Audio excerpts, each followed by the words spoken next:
Yeah. LOIs. Are you getting any hand on it?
I pledge allegiance to the flag of the United States of America and to the republic for which it stands, one nation, under God, in liberty and justice for all.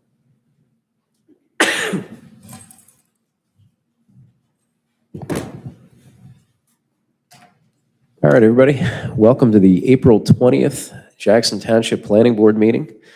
This meeting has been properly noticed in all the proper forums and locations pursuant to the Open Public Meetings Act. And I will leave it up to Madam Chairwoman. Good evening. Roll call, please. Mr. Brezzi. Here. Mr. Marzo. Here. Mr. Heller, Mr. Parks, Here. Mr. Rogers, Here. Ms. Santoro, Here. Mr. Tremor, Here. Mr. Weingart, Mr. Sullivan, Dr. Campbell. Here. Motion for payment of voucher for the recording secretary for this meeting, please. So moved. Second. Roll call. Mr. Brezzi, Yes. Mr. Marzo, Yes. Mr. Parks, Yes. Mr. Rogers, Yes. Ms. Santoro, Yes. Mr. Tremor, Yes. Dr. Campbell. Yes. We have one resolution this evening. Yes. Resolution 2026-09 of the Planning Board of the Township of Jackson, County of Ocean, State of New Jersey, granting minor subdivision approval with required variances for single-family dwelling use for Arya Yellen, also known as 789 Toms River Road, Block 18701, Lot 40. All members are eligible to vote. Roll call, please. We need a motion. Motion. Oh, motion, sorry. Motion. Second. Need a second? Second. Thank you. Mr. Brezzi, Yes. Mr. Marzo, Yes. Mr. Parks, Yes. Mr. Rogers, Yes. Ms. Santoro, Yes. Mr. Tremor, Yes. Dr. Campbell. Yes. We have a change to the agenda schedule. Block 5902, Lot 53, Brookwood Enterprises LLC will be carried from tonight to July 6th with waived time and no further notice. Correct? That is correct. Good. All right. We'll take a motion on that, please. Make a motion. Second. Mr. Brezzi, Yes. Mr. Marzo, Yes. Mr. Parks, Yes. Mr. Rogers, Yes. Ms. Santoro, Yes. Mr. Tremor, Yes. and Dr. Campbell. Yes. Mr. Peters, any engineering we need to discuss? Planning from you. Engineering, Mr. Kling? Okay. And from our attorney? Not at this time. All right. Okay. We will then move to block 19703, lot 29.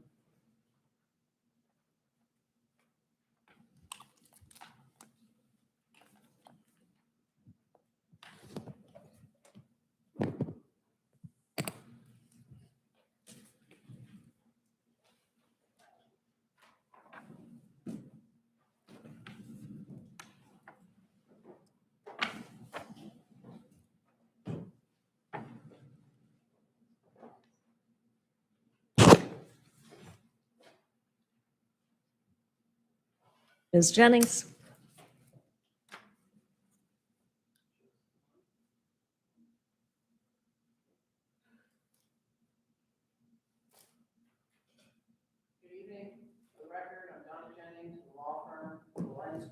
No, I don't think it's on.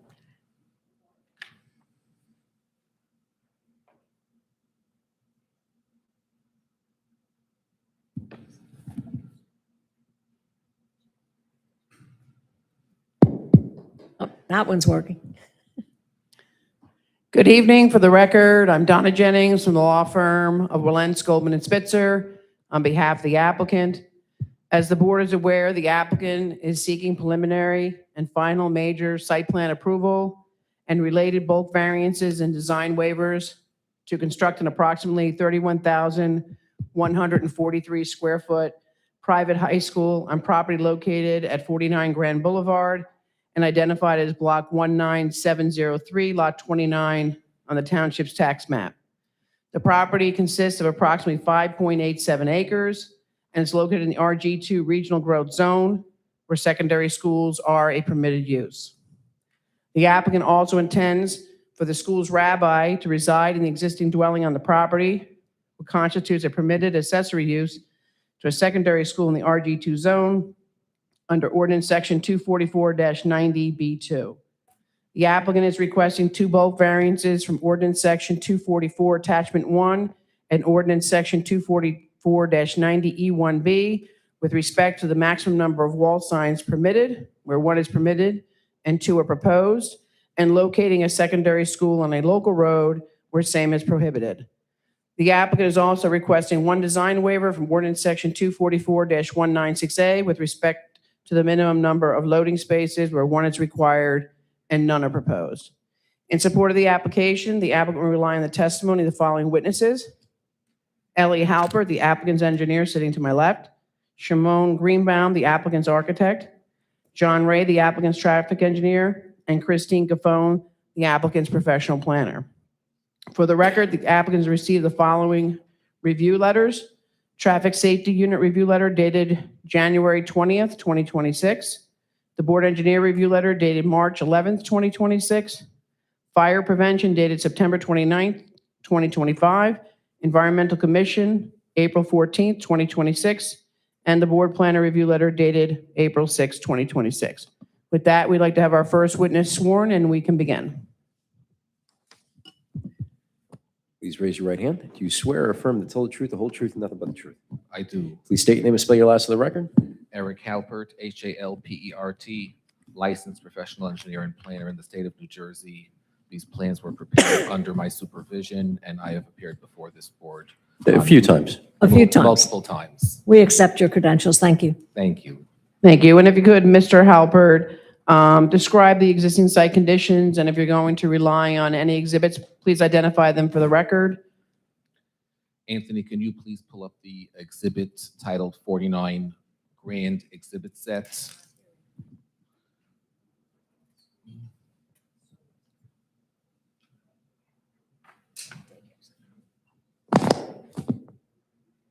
Thank you.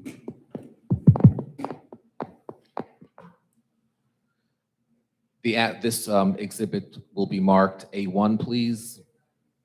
The exhibit is an exhibit depicting an aerial of the property and the surrounding areas. The property is located on Grand Boulevard on the southwesterly side of Grand Boulevard. The shaded blue area is the property currently improved with a single-family dwelling and a driveway and a well. The applicant is proposing to keep the existing dwelling, modify the driveway slightly, as will be discussed in the site plan, and construct a school, and will be discussed in further detail. The property is located in the Pinelands, and the property is a 5.87 acre property. There is water in front of the property that is available to the applicant, and the applicant does not have sewer available, and the applicant is proposing to service the site with an on-site septic system.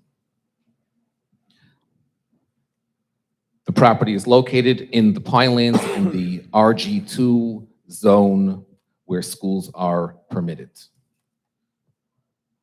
I will go through the operations of the school.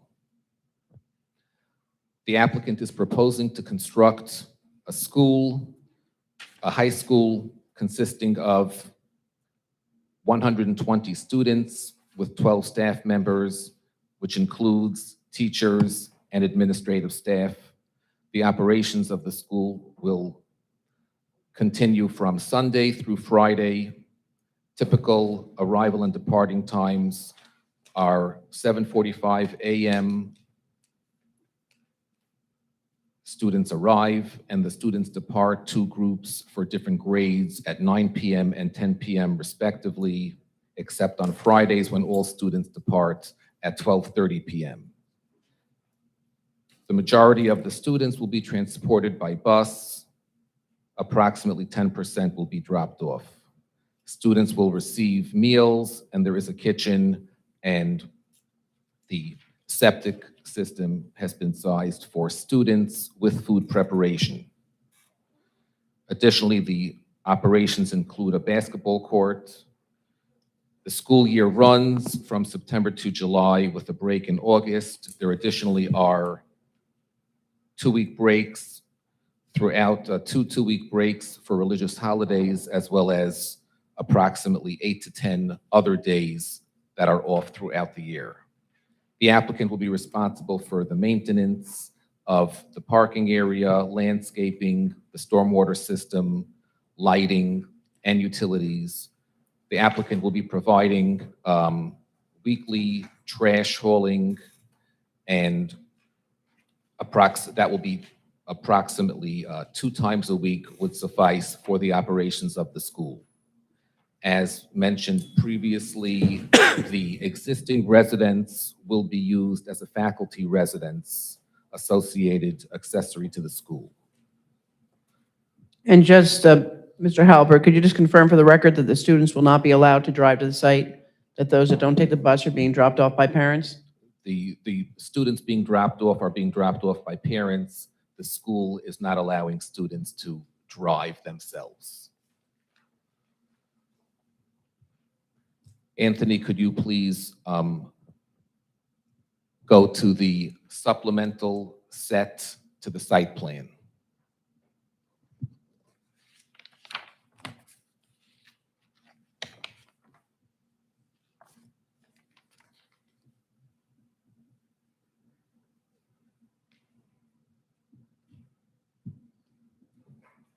And can you zoom in? Can you zoom into this area?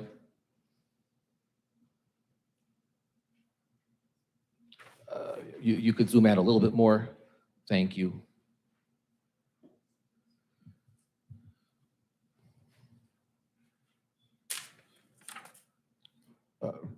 Could you zoom out a little bit more? I'm sorry. The applicant, thank you, Anthony. The applicant is proposing to construct a 2-story school consisting of a little bit over 31,000 square feet of gross floor area. The architect will go through the interior of the building. The applicant is proposing in a revised submission with 2 driveways for access to the site. 1 driveway will serve as ingress and 1 drive will serve as egress. The applicant is providing a loading area. The main entrance to the school is to the rear of the building. The busing will be circulating in a clockwise manner in order to be able to drop off the children directly to the school without crossing over any drive aisles. A 1-way access drive is provided to the east, to the left of the page, to the east, and a 1-way drive aisle is provided as well for exiting. This way there are no conflicts with any other cars. The applicant will provide a parking calculation demonstrating that the required parking is 152 parking spaces. The applicant is proposing 145 parking spaces with EVs credit greater than 152 parking spaces. The residence driveway is being proposed to be modified, where currently the residence is served by a circular U-shaped driveway as shown on this plan. The portion of the driveway that is on the easterly side of the residence will be closed, and only one access point will be usable for the residents, with parking sufficient for the residents. The applicant is proposing a loading area for buses sufficient to accommodate 4 buses as per the ordinance for this number of for this school size, this number of classrooms. Operationally, it would be anticipated that the school would be using 2 buses for their student body that currently numbers 100. The application is to provide for up to 120 students with the same number of classes, and 2 buses should be sufficient.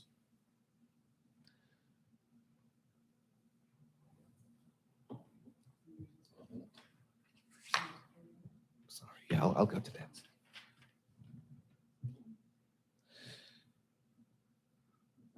There is a refuse location located to the rear of the building. As mentioned previously, this will be serviced by a private hauler, and there will be a location for recyclables and for solid waste. The applicant is providing a stormwater management. Could you move up in the, zoom out a little bit more to capture the stormwater basin at the top of the page? The applicant is proposing stormwater management facilities consisting both of surface basin and underground basin that's not shown on this sheet. I'll go through the grading and drainage sheet as well. Anthony, could you go back to, please, the exhibit set to the second page?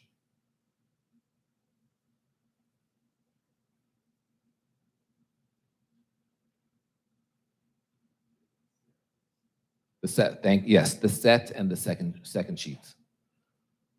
The previous sheets.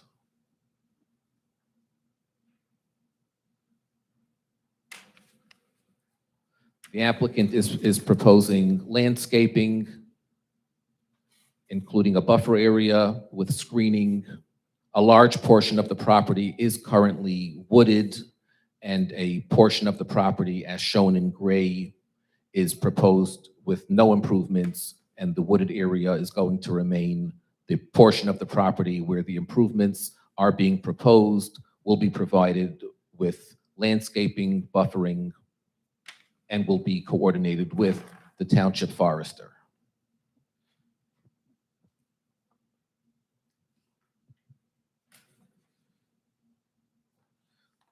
This application received a certificate of filing from the Pinelands Commission as required by ordinance in order to file the application with the township and be deemed complete. This included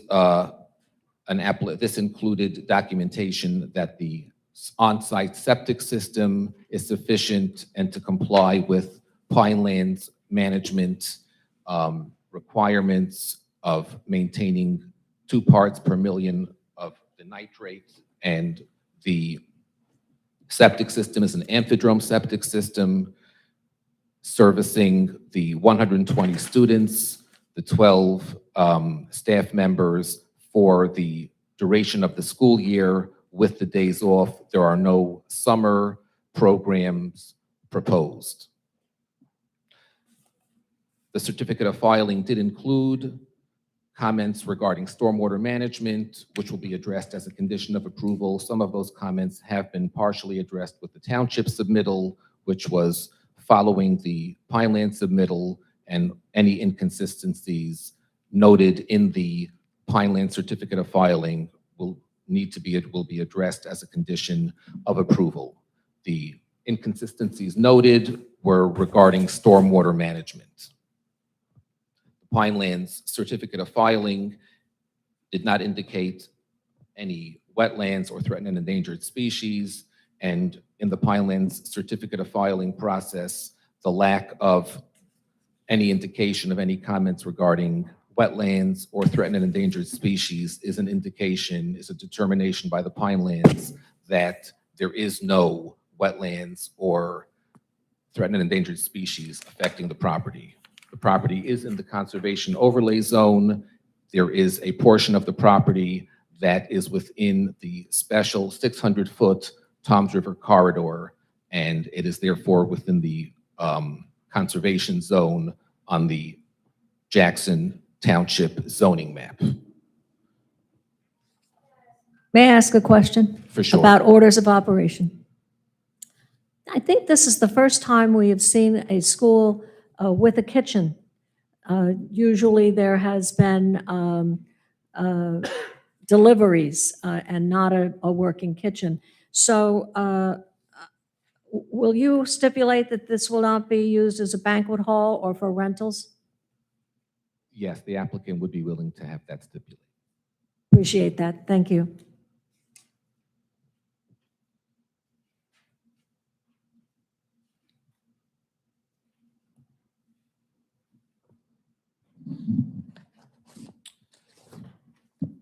Anthony, could you go to the full set that is called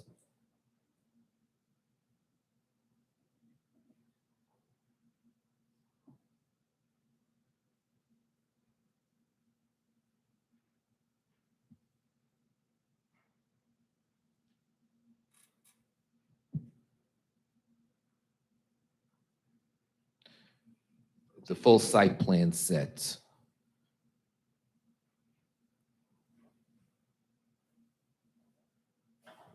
'49 Grand Plan set revised 081125.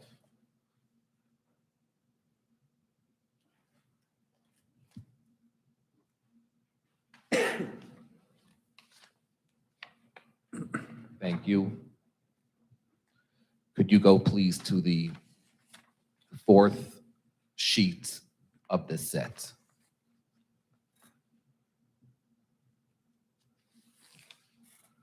This is the grading drainage utility sheet.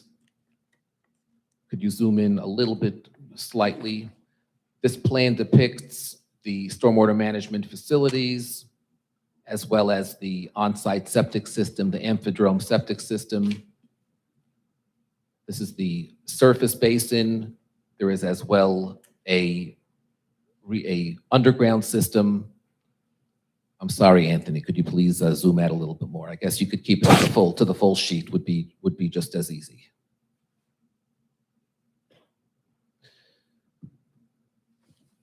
The applicant has submitted for tentative water approval to the Jackson MUA and received water approval to connect to the public water system.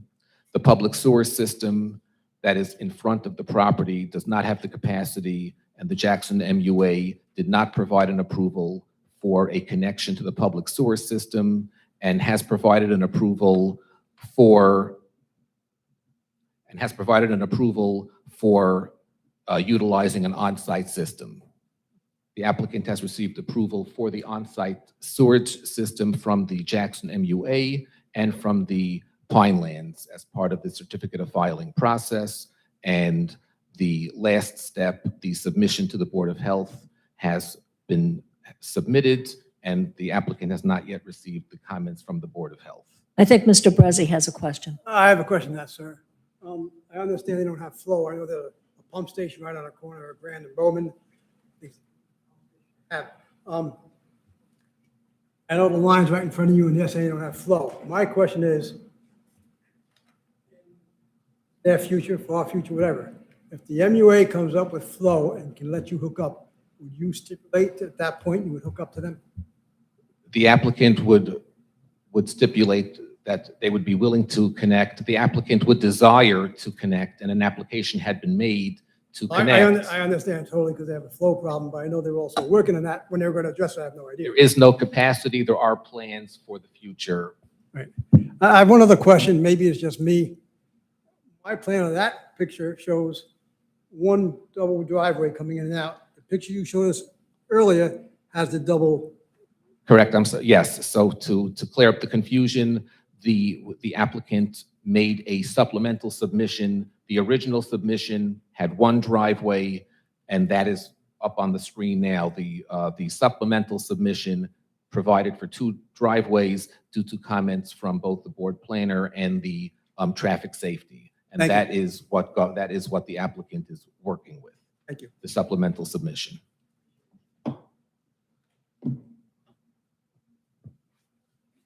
I'd like to go through some of the board. Anthony, could you please just keep up the supplemental set sheet that we were previously working with? Thank you. I'd like to go through some of the comments.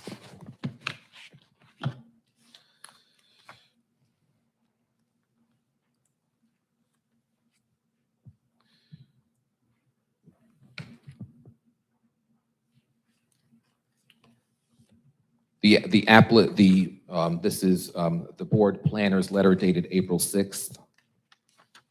The property is located within the conservation zone overlay.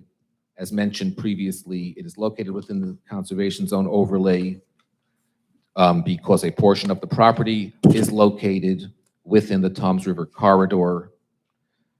The application has received the certificate of filing from the Pinelands Commission indicating that there are no wetlands on site. There is a portion of the site which is located within the Toms River corridor. Anthony, could you go to the 49 exhibits set, which you should have open?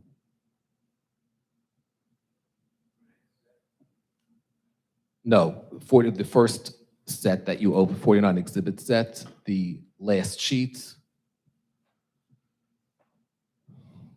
This is an overlay of the Toms River corridor. This is a special corridor established by the Pinelands Commission approximately 20 years ago, and a portion of our site does fall within the Toms River corridor, and the Pinelands Commission would be providing any comments regarding any activities and any clearing within that area, which would not be allowed. Just for the record, was that identified as Exhibit A3? Do you know? This will be identified as Exhibit A3. And that's The landscape exhibit environmental- was Exhibit A2, and this will be Exhibit A3, an overlay of the Toms River corridor buffer.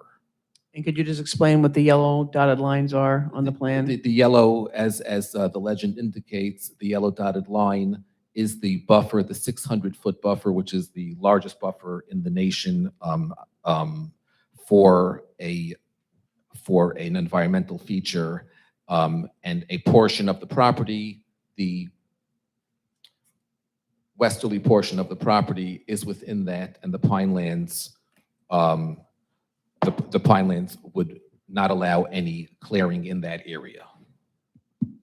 And then the large yellow is where the actual wetlands are depicted on the plan, correct? Correct, yes.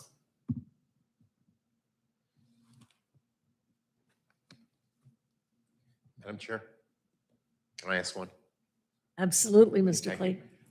The certificate of filing from the Pinelands Commission, did it call out any inconsistencies with the corridor buffer? It did not. The inconsistencies called out within the Pineland certificate of filing were regarding stormwater management comments. And if there was an issue with your proposed development, They would call out. much similarly to wetlands? Similar, If it was wetlands, they would call out. Similar to wetlands. Yes, similar to wetlands. Okay, thank you. Thank you.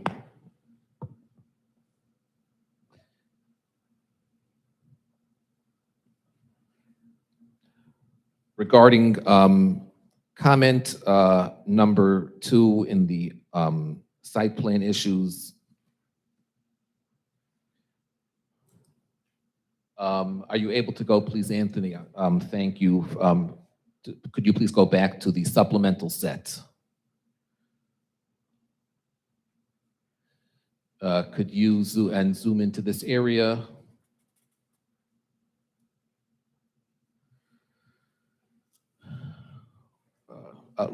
Zoom out a little bit more. Thank you. 24446F7A requires a loading area separated from the main vehicular flow. Loading and unloading should provide pedestrian access directly to the school. The applicant is proposing handicapped 3 spaces, including 2 handicapped spaces on the other side of the loading. I do believe this would be consistent with the ordinance because the students do have direct access. This is not the main vehicular traffic. However, the applicant could relocate though. I do believe that would be consistent with the ordinance, and that is why the plan is showing it that way. The applicant does have the ability to relocate those spaces.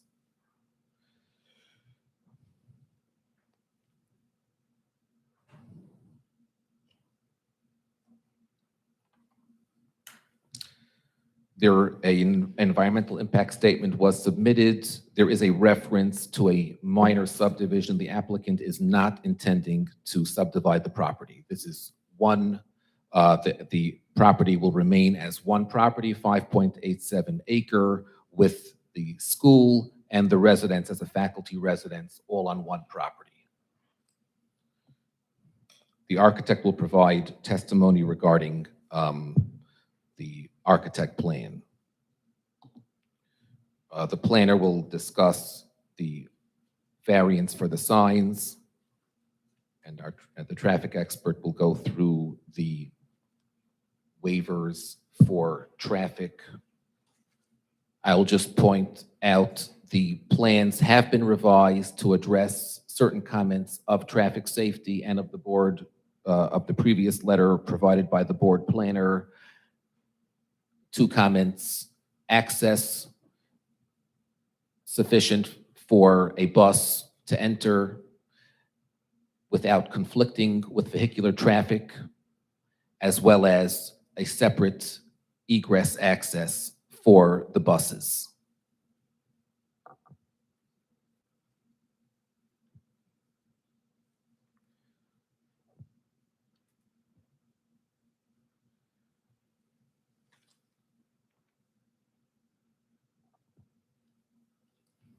Excuse me, you previously testified that you were looking at clockwise. That's counterclockwise. That's counterclockwise, making a left and coming around the building. It's clockwise would be making a right. So which way are the buses going? The circulation is following these arrows. Yeah. Where the bus driver's on the left is on the outer portion, the bus doors open, and the students have direct access. So it's counterclockwise, not clockwise. It's clockwise. Okay, all right, I see. All right, thank you. The circulation is Yep, happening. good. Is happening in this. I was confused by the arrow on the right on the bottom. They're coming out. This is, Yes. the buses go in, go along the loading area, students come out, and the buses continue. Yeah, Mr. Halpert, I think the chairwoman was saying, so you've arranged it so that the students will not have to cross the drive aisle.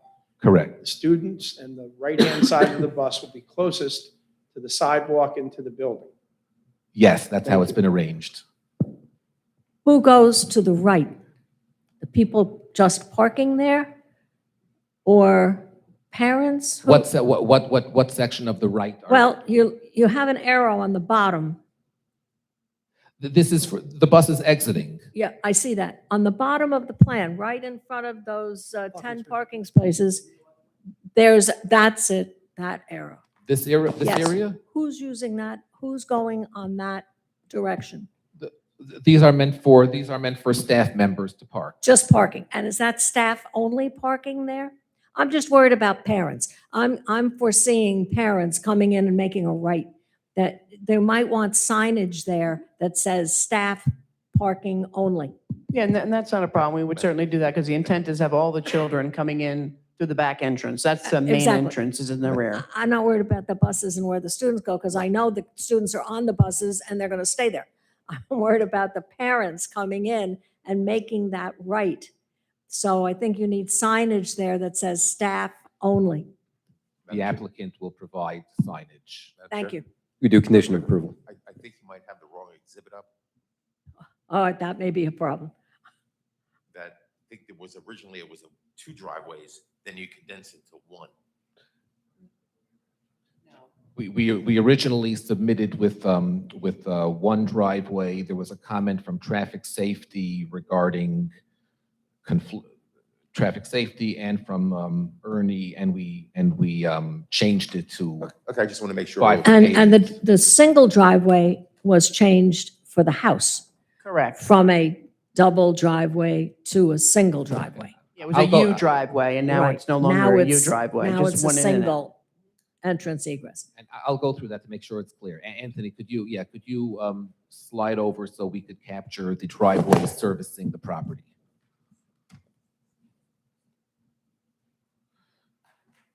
So this is, could you, you don't have to zoom in. The driveway servicing the property would be ingress, egress for the school. Those are these 2. This is ingress, egress. For the residents, for the faculty residents, in the proposed conditions, they would be on the far side away from the egress, would be a single point of access for the faculty residents. There currently are 2 points of access, and there is a note to close up one of the points.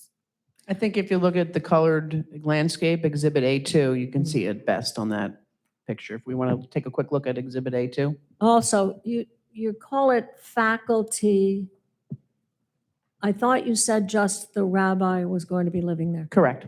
So it's not going to be multiple faculty members? No, it's the rabbi and his family. The rabbi and the family, and you stipulate it's only the rabbi and the Correct. family? No, Yes. no other faculty members? Not in the house, but when we get to the building, you'll notice on the second floor that there's 2 bedrooms and a bath, and that's for guest lecturers that come in from out of town, so they have a place to stay when they're there at the school for a day or 2. I'm looking at the residents right now. That's that stipulation. That's for the dean, the Thank you. rabbi. The applicant will comply with, will work with the tree expert. The applicant will ensure to provide house side shields to prevent glare upon the adjacent properties. The applicant would be willing to put the lighting within the parking lot on timers. To have the parking area lighting off at midnight. And shielded. Shielded, yes, shielded.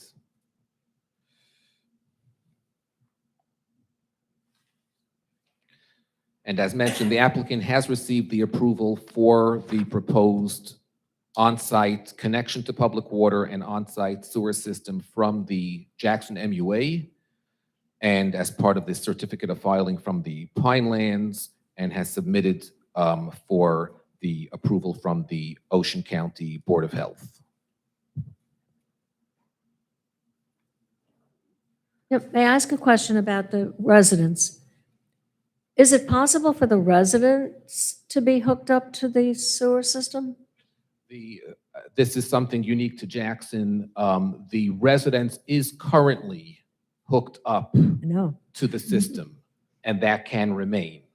All right, There would be no reason to remove that connection. good. I just want to make that clear. Thank you. I have one question on the loading facility that you're asking away before. You're going to have significant deliveries, especially if you have an in-house kitchen. How is the plan on bringing that in? The applicant is seeking the waiver because there is a significant, there's a loading, the bus loading area, which is utilized in the morning and in the late afternoon, would be available for deliveries. And I do believe it is sufficient for any deliveries that would come. It is a loading area that would be available. And I believe a waiver would be justified. The applicant would be willing to add a loading area as well if the board would not be, does not deem fit to grant that waiver. But the intent over here is there is a loading area where the students are dropped off. That's utilized twice a day, and the rest of the day that is an open area that would be able to be utilized for any quick drop-offs. So what you're proposing, how deep is that space between the buses and the front of the building? At its Could most, you use the microphone, please? I think we're not recording what you say. What's the depth of that area between the buses and the building? at its most, between the buses and the building, Yeah, the walk area, yeah. at its deepest, it is 45 feet. So you're going to take all your equipment from that curb to the building through 45 feet, and what size door are they going to have to bring in the equipment? You've already testified you're going to have beds, you're going to have desks, you're going to have cooking equipment. How does that get into the building? The intent of delivery is not for when the building is being built and initially. That's always going to be places, life expectancy there.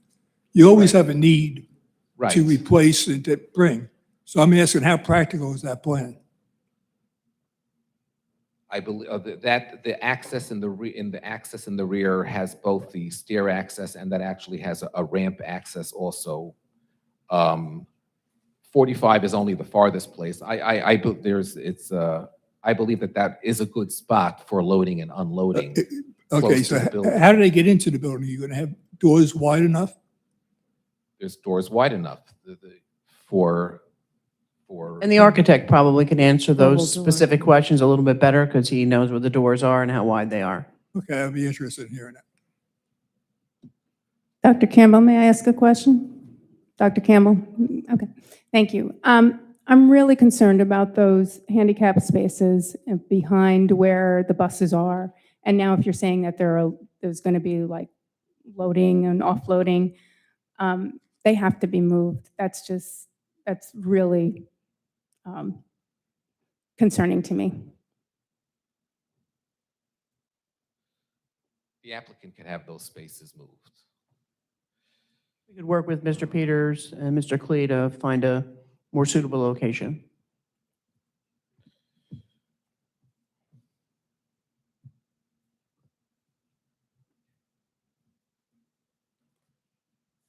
Going through some of the board engineer's comments.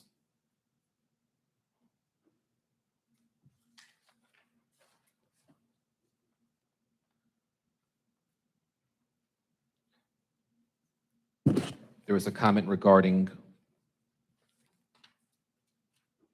the parking calculation, and that will be submitted to demonstrate the parking requirement and what is provided.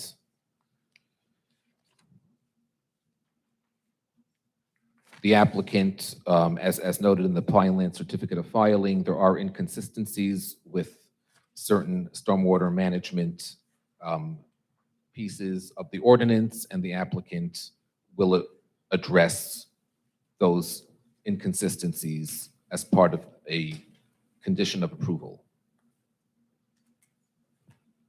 As discussed previously, the existing sanitary sewer system along within Grand Boulevard does not have the capacity for the applicant to connect. The applicant will be compliant with Chapter 364 regarding import of fill, and if the applicant does need to import fill, will need to apply for a permit from the township.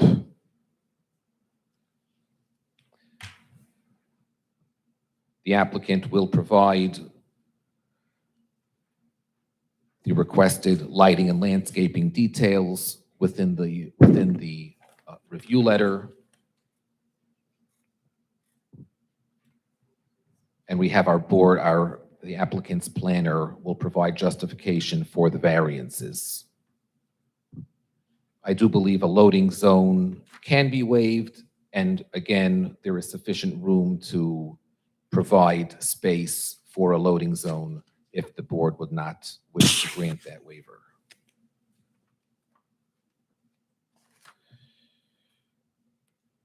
The applicant received comments from traffic safety regarding circulation, and their submitted plans attempted to address, and I believe addressed, those comments from traffic safety regarding conflicting circulation patterns between buses dropping off and cars parking, as well as sufficient movement for the bus to access. Other comments from the traffic safety regarding stop signs and signage, the applicant will be able to provide.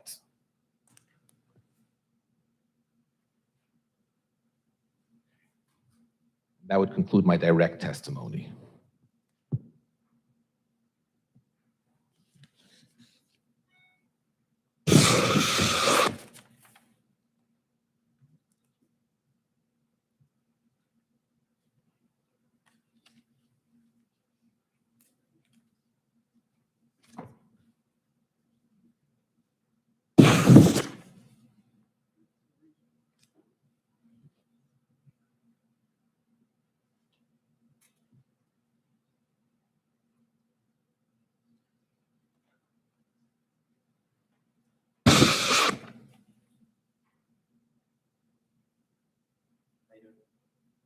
All right.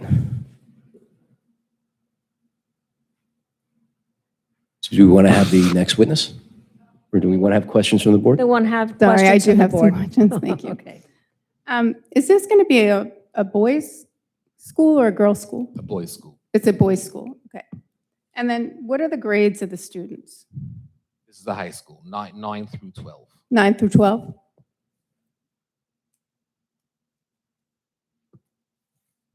Okay, thank you. Anyone else from the board? Thank you. Yes, sir. Oh, I never forget you. I was waiting.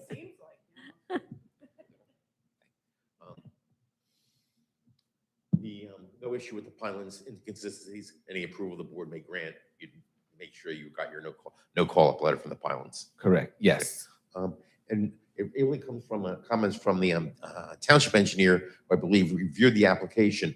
You are showing curbs and sidewalks across your entire frontage. How about extending that sidewalk all the way up to the, I believe it's a mikveh that the Board of Adjustment approved? Regarding that, regarding that, there is sidewalk proposed across the entire frontage, and there is existing sidewalk to Bowman. There is also sidewalk across the roadway with crosswalk. Operationally, the applicant, this is a boys' high school, the applicant would actually prefer not to have access between the site and the mikveh. This is something actually that would not be desired by the applicant operationally. That doesn't speak to township needs, but the applicant is providing the sidewalk within the front of the property and would actually prefer not to have sidewalk directly accessing. If anybody does want to access, there is a new crosswalk directly at the edge of the applicant property that would be able to access sidewalk across Grand Boulevard to get to East Veterans. So, And then cross back. And then cross over. The applicant would prefer not to have to provide the sidewalk. And Yeah, the boys should not be wandering over to the mikveh, basically. And that was one of my comments. The boys will be relegated to the property. They will not Correct. be. You don't want them walking be- down the street, and walking they certainly down- don't want them going to the mikveh. And they will not be hitchhiking. No, well, you could say no, but I've driven on Cross Street, so the boys will be relegated to the property. Correct. Thank you. May I ask another question? I'm sorry. Where are they coming from? Because it says that there's no walking permitted, or I guess you're not planning on having any pedestrian walkers. So where are they coming from to go to the school? Where are they being bused from? They're being bused from surrounding area within Jackson, within Manchester, within Lakewoods. The school is providing busing to bus the students from their residences to the school. Mr. Klee. I apologize for my ignorance with mikvahs, but the high school boys, they can't go, or they, Believe it's a women's mikveh, so generally the men don't go to the mikveh. It's a very private facility. boys' school, girls' mikvah. Right. Thank you. That's all for now. Mr. Peters. Thank you, Madam Chair. To both Ms. Jennings and Mr. Halpert, I have a number of comments which may be answered by other witnesses, but they were discussed by Mr. Halpert, so I need to take this opportunity to see if he's the guy or not. On page 5 of our report, under 3A, 1C, we talk about the variance request that Ms. Jennings discussed in her opening. The school not being located on a principal minor arterial. Who's giving that testimony? So John Ray will give the testimony with respect to the volume on the road and his opinion as to whether or not it really acts as a local road or more like an arterial collector road. And then Christine Cafone is our planner who will put on the planning testimony. Thank you. Page 6, comment F. Respectfully, Ms. Jennings, I heard you talk about it, but someone's going to discuss the second floor residential use. Yeah, so the architect will talk about the second floor residential use, and then Christine Cafone will provide the planning testimony in support. And for G, on the same page, you had indicated that the rabbi is going to live in the existing home under an accessory designation, correct? Correct. So I guess my question is, have we now tied that house, the existing home, to the proposed school in perpetuity? Yeah, it's for the rabbi who is running the school.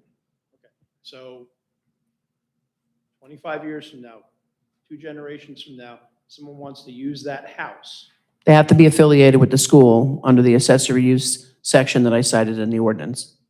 Or they need to come back to a board, or they need to. They'd have to lift the condition, basically, because I would presume it would be a condition of the board's approval that the house has to be used in order to be maintained as an accessory structure or use. It has to be affiliated with the school. That is correct. Thank you. That was great testimony.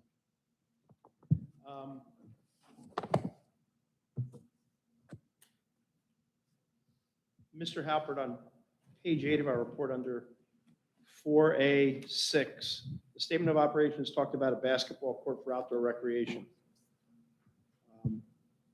Is that correct? Yes, thank you for mentioning that. And the statement of operations does indicate a basketball court, and that was not, and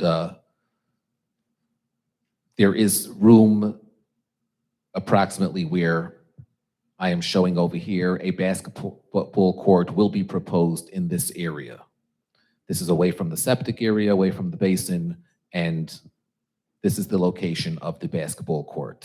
So it'll be shown on subsequent. It will plans. be shown on subsequent, yes. Thank you.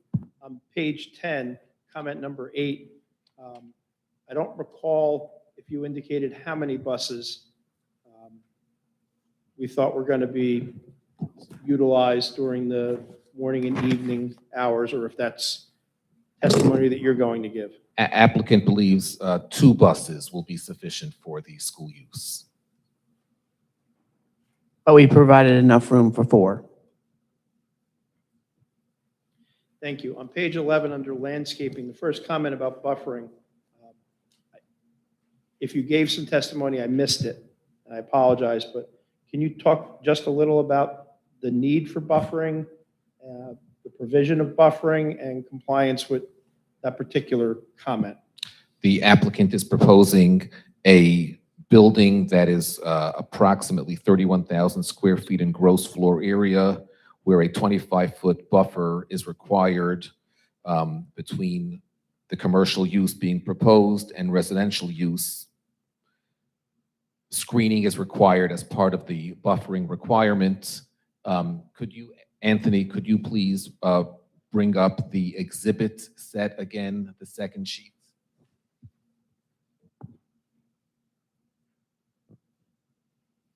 The sheet before this one.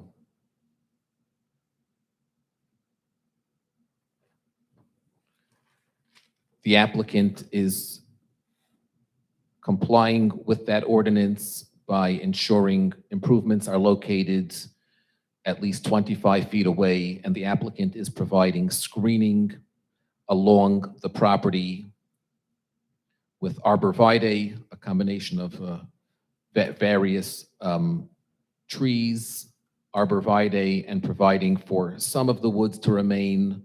The screening will be provided by the proposed arborvitae. Along the westerly portion of the property, which is the area away from the improvements, the applicant will be leaving the gray area shown, the wooded area, and the applicant believes that that would be sufficient for the buffering. And the applicant would not seek to remove existing trees and provide arborvitae as screening. Thank you. And you'd also indicated in your direct testimony that you would work with the township certified tree expert with regards to the landscape and tree save plan. Yes. The last comment or question also on page 11, comment number 30 from the Township Police Traffic Safety Unit. We were lucky enough to have comments from them in advance of the meeting. Could you just go through them and provide, you're going to comply, you're going to meet with something that indicates you're going to comply with this January 20th, 2026 report that's in evidence? Certainly. The Traffic Safety, Division of Traffic Safety provided comments on the previously submitted plan. The plan that the board has been looking at were revised to address some of those comments. So the traffic safety, the previous plan was one driveway, slightly more narrow, and therefore the traffic safety had comments regarding widening, and the applicant agrees to comply with that and has complied with that by providing a resubmitted plan with a wider driveway as shown on the being projected right now. The traffic safety had another comment regarding conflicting circulation between buses and parking. The previous plan allowed for two-way traffic along these aisles. Traffic safety was concerned, and the applicant agrees to address those concerns and has addressed those concerns by submitting revised plans, changing the circulation pattern in order to ensure no conflict between buses and vehicle traffic. The applicant, there are other comments regarding stop signs, do not enter sign. The applicant agrees to provide the requested signage. Regarding accessible ramps to be labeled, the applicant agrees to do that. Regarding comment F, the applicant would agree to make the parking area, driveway area, subject to the provisions of Title 39. Thank you. That's all I had for Mr. Halpert, Madam Chair. Thank you. Thank you. Anyone else from the board? Yes, ma'am. Regarding your filing to the Pinelands Commissions, it was deemed inconsistent, correct? Correct. And two of those issues were the stormwater management report, as you said, and the septic problem, correct? The inconsistencies were only regarding the stormwater management. So there was no inconsistency regarding the septic? Correct. Now, where I'm concerned is with the septic system that's you're discussing. It has to be a pretty large system to service a high school, correct? Correct, yes. Now, wouldn't that field be located right above where your proposed basketball court would go? Because that seems to be the only place for it to go at this point. The field, Anthony, could you pull up the plan set, please?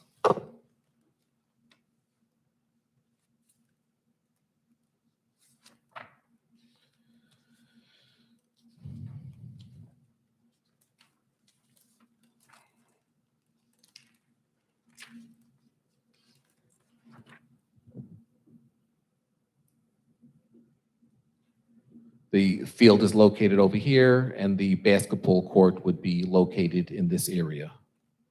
Yes. This area would be the basketball court. The basketball court is not, would be asphalt paved. There is no drainage directly beneath the basketball court. The distances requirements between the surface basin and the septic system are being maintained, and the basketball court is asphalt that would be paved.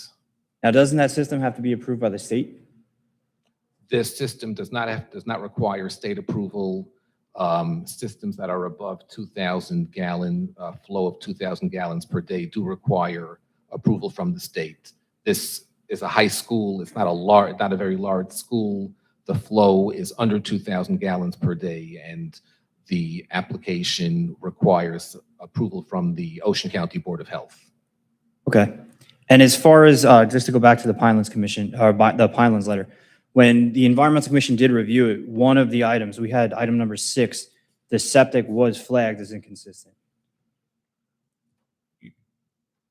A comment from the Pinelands or the Environmental Commission? Pinelands Commission.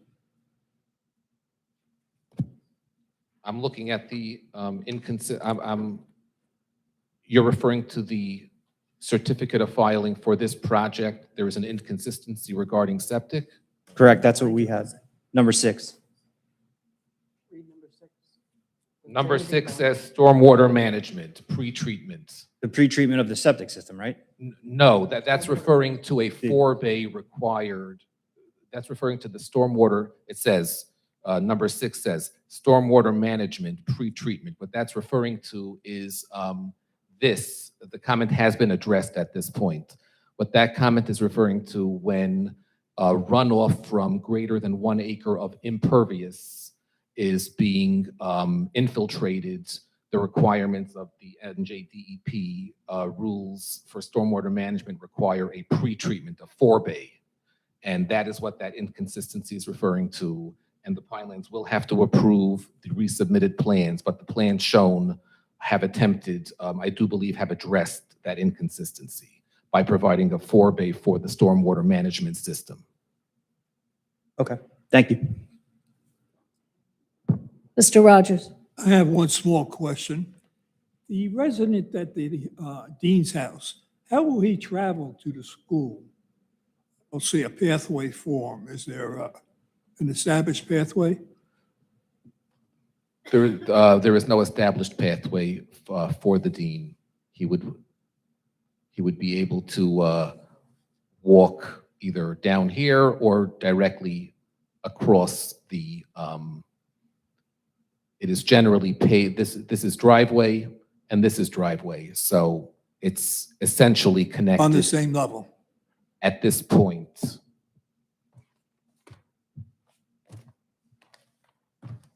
The applicant would be able to provide steps if desired, a specific pathway if the board would like. I would just like to know, make sure he wasn't driving the car around. I'm sorry. Maybe we'll stipulate a safe walkway. Yeah. The applicant can provide a walkway, a direct path. Thank you, Mr. Rogers. Anyone else? Don't go far. Thank you. Okay, at this time, I'd like to call up the architect.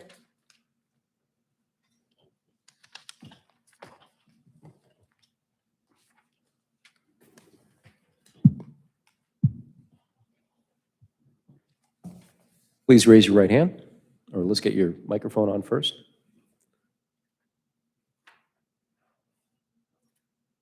All right. Do you swear or affirm to tell the truth, the whole truth, nothing but the truth? I affirm. All right. Please state your name and spell your last to the record. Shimon Greenbaum, Greenebaum. All right. And your qualifications, I believe that you testified in front of us before. Yes, I have but testified in front of this board Yeah. before, multiple times.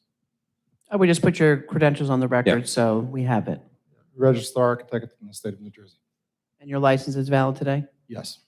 The board accepts qualifications? Of course, thank you. And if you could, Mr. Greenbaum, just confirm that your office has prepared the floor plans and elevations that we're going to be discussing today? Yeah, yes, we have. And if you're going to refer to any of your exhibits, can you just identify them for the record, and I'll let you get at it. I don't know the exhibit numbers. That they went.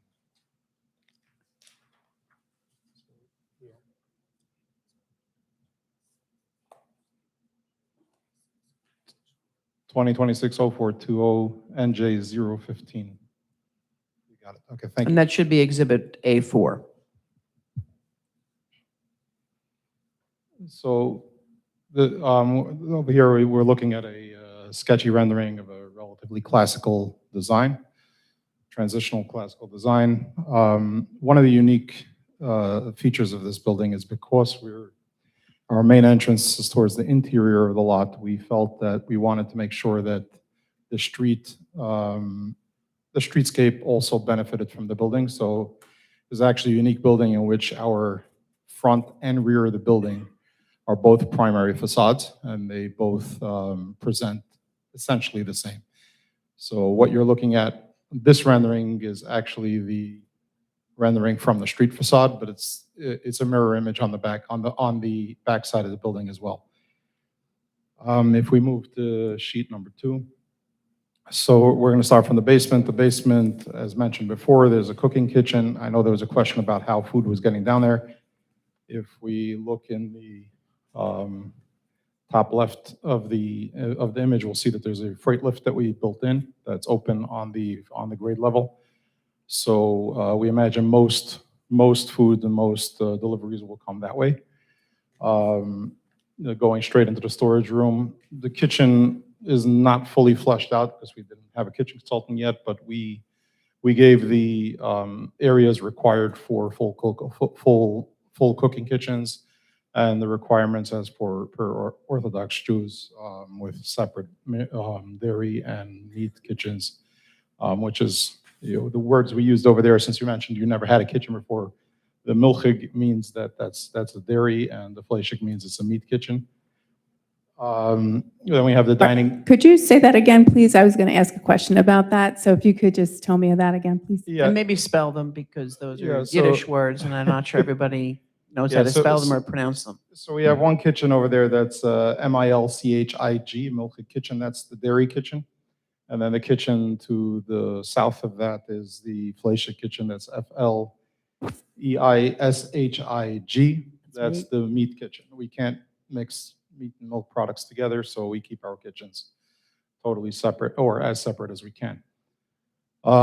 This building is actually built with significant storage, something that we're very thankful that the dean has let us do, because the most common complaint we get after we design buildings is that there's not enough storage.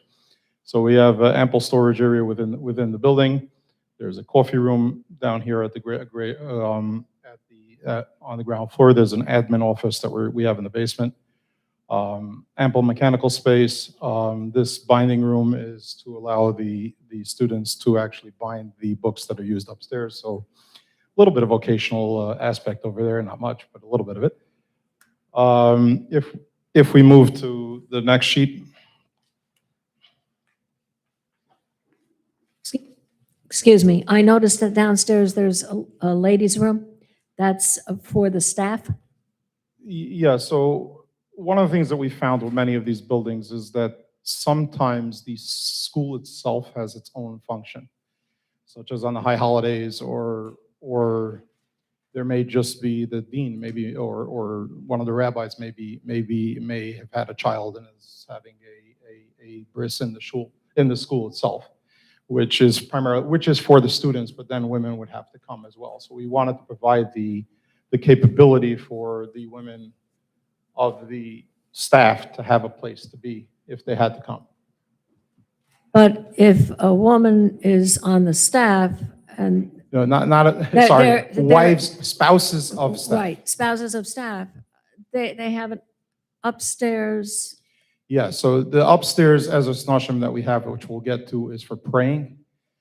But if there was a meal, or there was a small party for the school itself, or there was an assembly for the school that had some sort of food with it, we would want the women, the staff members' spouses to be able to participate as well.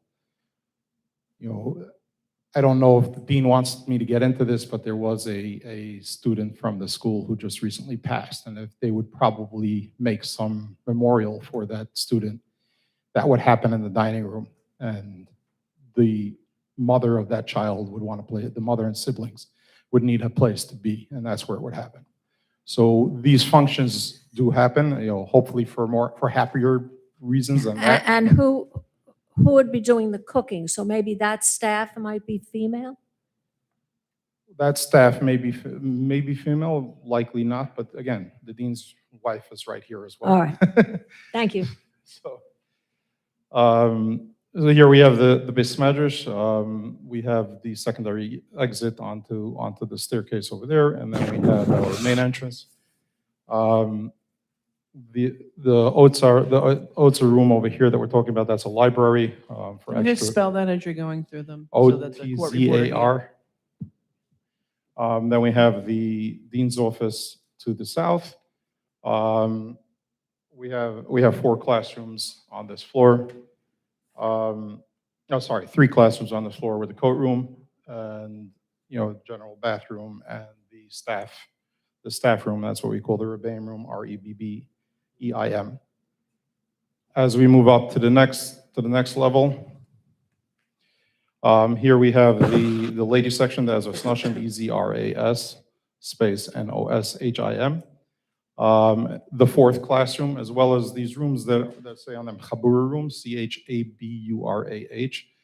So those rooms are actually rooms for the students to divide up and give small lectures to peers. So we would have think of it like a conference room where we would have 5, 6 students with one student, giving his thoughts to them.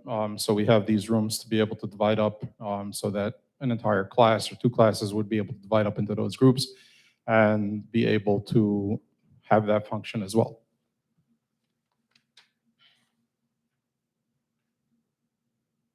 We also have an additional conference room up here for staff. And there's been talk about what this little area over here where we have a small kitchenette and 2 bedrooms. So sometimes there's a visiting lecturer that may come, or on high holidays, one of the staff members may be too far to walk or be there. So we have this accommodation for a guest lecturer or that type of scenario. Excuse me, what's the length of time anyone may stay there? I doubt it'll be longer than a day or 2. Oh, so we could stipulate that it would be no more than 3 days? I think that's fair. Thank you.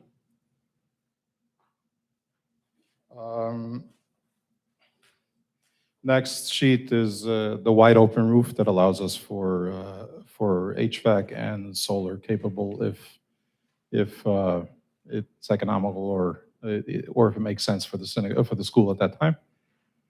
The next sheet is our general elevations. We're looking at, if we can move to the next sheet, we're looking at relatively neutral tones, ephes with a stone base and a preformed colonnade and canopy for the front entrance. As you can see, the front and rear of the building are mirror images of each other. The sides of the building on the next image are relatively simple affairs. Here we have the arc that's sticking out of the building with 2 windows, and then we have the other side where we have the classroom windows, and then the staircase, so we don't have windows there.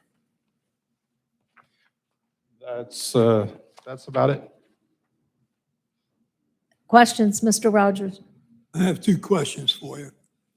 I noticed that the second floor has 2 stairways, which sure is a safety issue. First or second floor. Yeah. But there's no handicap access. How would you handle that? First floor to second floor. We do have an elevator in the building. I apologize about that. If we go to P003, which is the 3rd sheet in the set, we should be able to see it on any sheet of floor plan. So if we go back to page 3, unfortunately, my team missed the opening into the elevator, but there's an elevator right there.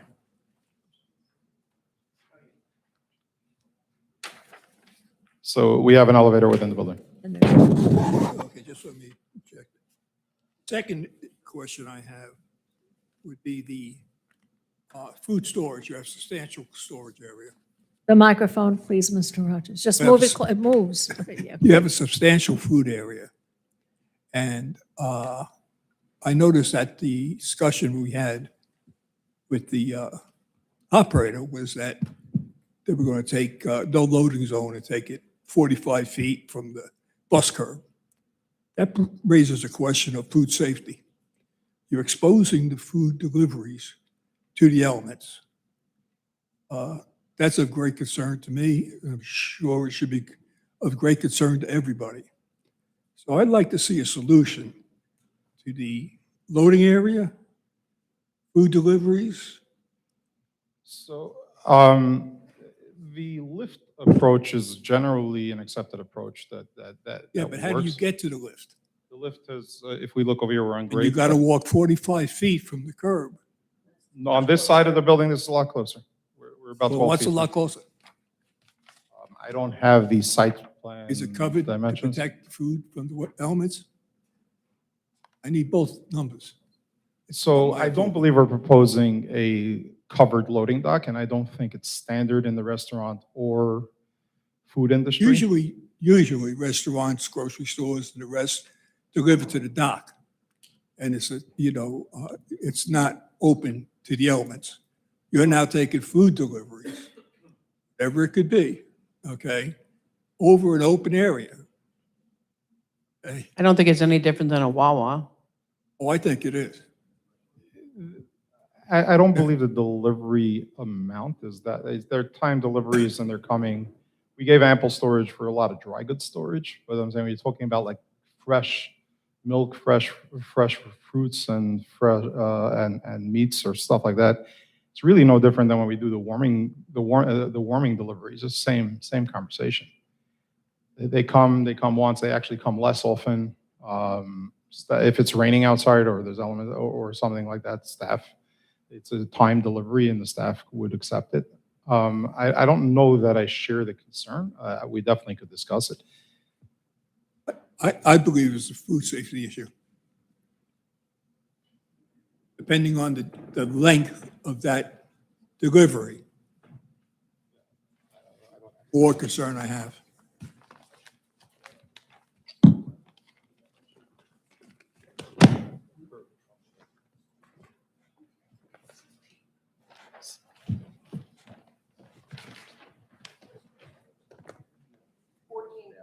That's 14.9 feet. That's not insignificant in a snowstorm, rainstorm. That is a loading dock or a loading area that was closest to the lift. I think much wiser. So you want to see a covered area there. Not necessarily. If you could get it up to the lift, a truck, the end of a truck up to the lift, okay, I could live with that. But if you don't, I want a covered area. Go ahead. My preference. Let Ellie answer that. Anthony, could you bring up the supplemental set? Could you zoom into this area?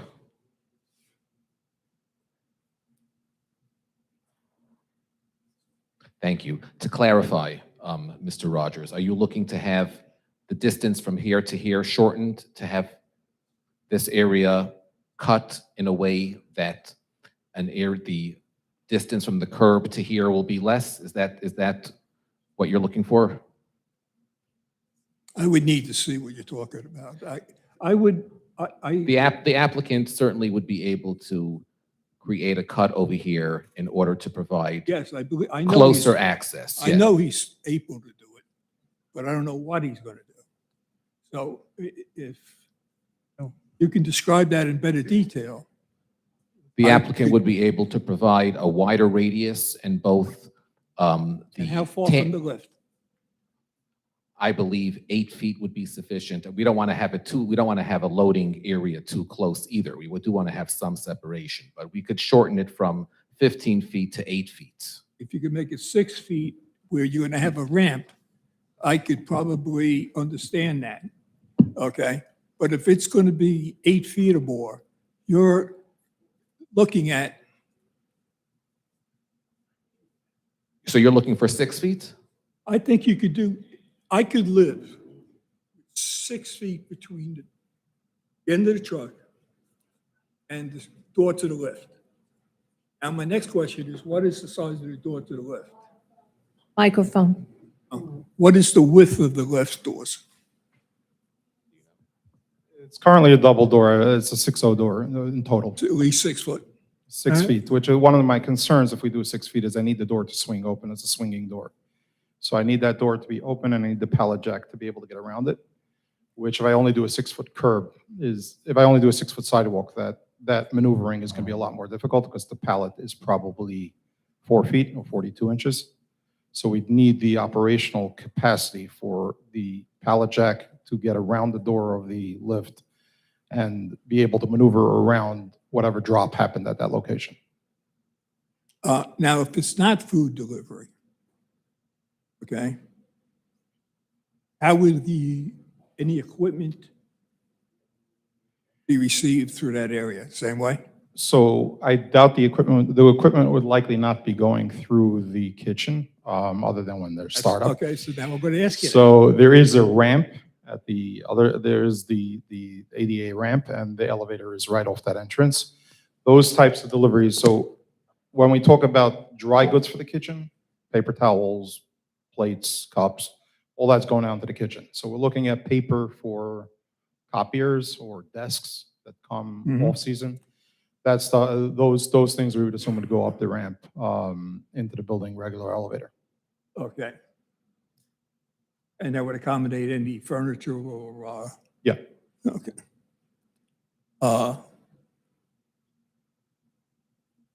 Just want to caution you on temperature control on your meats and things like that. That's supposed to go from truck to refrigeration. We got to speak to the operation, buddy. Made my point. And you Noted. you would work with our engineer on that change? Yeah, Ellie would work with the engineer on that. Thank you. Resi, no? I just thought to help Mr. Rogers down there, would it be possible, I guess the engineer have to answer this, if they can cut into it and make it where a box truck can just back up to the lift? I mean, you got pavers and stuff that probably sustain it. That would be something that I believe I would have to leave to Ellie. I mean, rather than argue 8 feet, 6 feet, 4 feet. Right, I mean, that would be a conversation depending on how you could get the truck maneuverability. We need that truck to make a K-turn back into the site. That's already site work. Will the applicant stipulate working with the engineer to get that done? Yes. Thank you.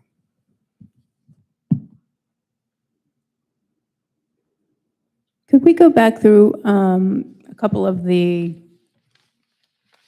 rooms? I'm going to spell it. BOCHURIM food area. What is that? I apologize about that. That's actually a space for the students themselves to have their own box of cereal, to be able to get every single day when they want it. So we find that a lot of the students want their own personal types of dry food, or they have their favorite cereal, the favorite jar of pickles or whatever it is. So that space is basically an essential food locker room for the boys. And then the 3,686 square foot BEIS. That's the main area? study hall. That's the main study hall. Okay. And then on the second floor, you have women's areas. Yeah, so that room, that 1159, that 1,159 square foot room, it says where it's Ezras Noshim. That is a ladies' prayer area, typically. So we're using that as, it says also the word SHIUR, which is shear, which is a combined classroom. If they were to give, the dean was to give a lecture to 2 classes at once, he would do it there. And at the same time, we're doubling it up, that if there were times that women would come to pray at the school, they have the capability of praying there. So we need to provide facilities for the women there. We get away with the bathroom counts on the other floors because there's an argument that there aren't going to be women on that floor. But on this one, we can't say that if we're making a women's room. So we need, by code, we need to provide women's bathrooms as well. And is that open to the ladies, or is that just like spouses and things? So that's going to be spouses. That's primarily going to be spouses or families of the employees, or I assume if there's some sort of function happening for parents of the school once in a while, that may also be open to them. Okay, thank you.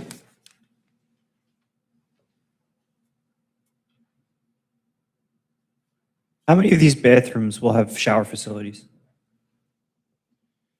We don't typically provide shower facilities in our general high schools. Okay, thank you. Chairman, I have a question. What is the anticipated mechanical system for the building, and will it include any equipment on the roof? So we do currently have a 3-foot-1 parapet with a higher area in the center. Whatever equipment we have on the roof will be adequately screened. We typically try to center it to the building so it's not visible from the street, along with the 3-foot parapet. We assume it's going to be RTUs or something to that effect. And how will you access that equipment? So we would have a roof hatch at the stair towers.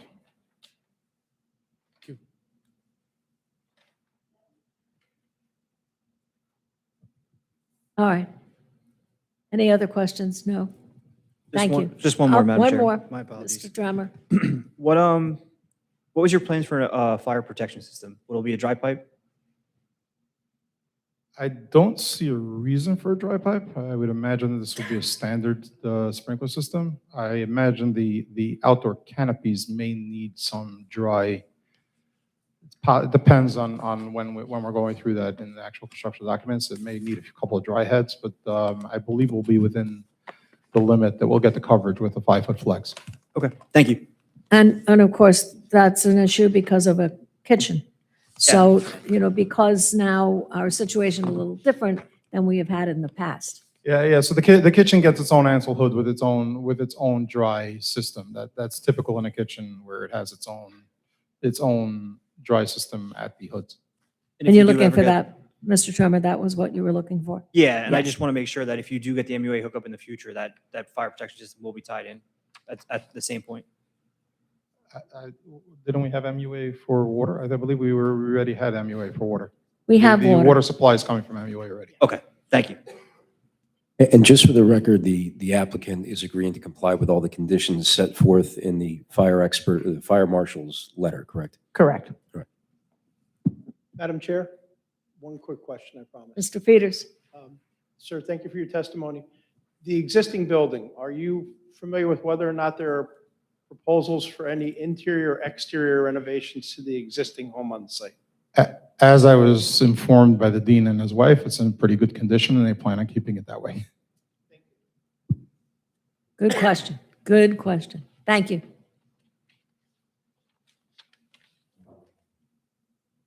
Thank you. Thank you.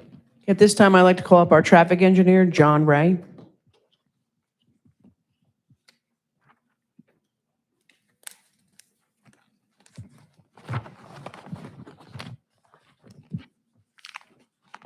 Long time no see, stranger. Do you swear or affirm to tell the truth, the whole truth, and nothing but the truth? All right, please state your name and spell your last in the record. John Ray, R-E-A. Right, and I'm assuming the board, Accepts your credentials, which we probably know by heart by now. check your microphone to see if it's on.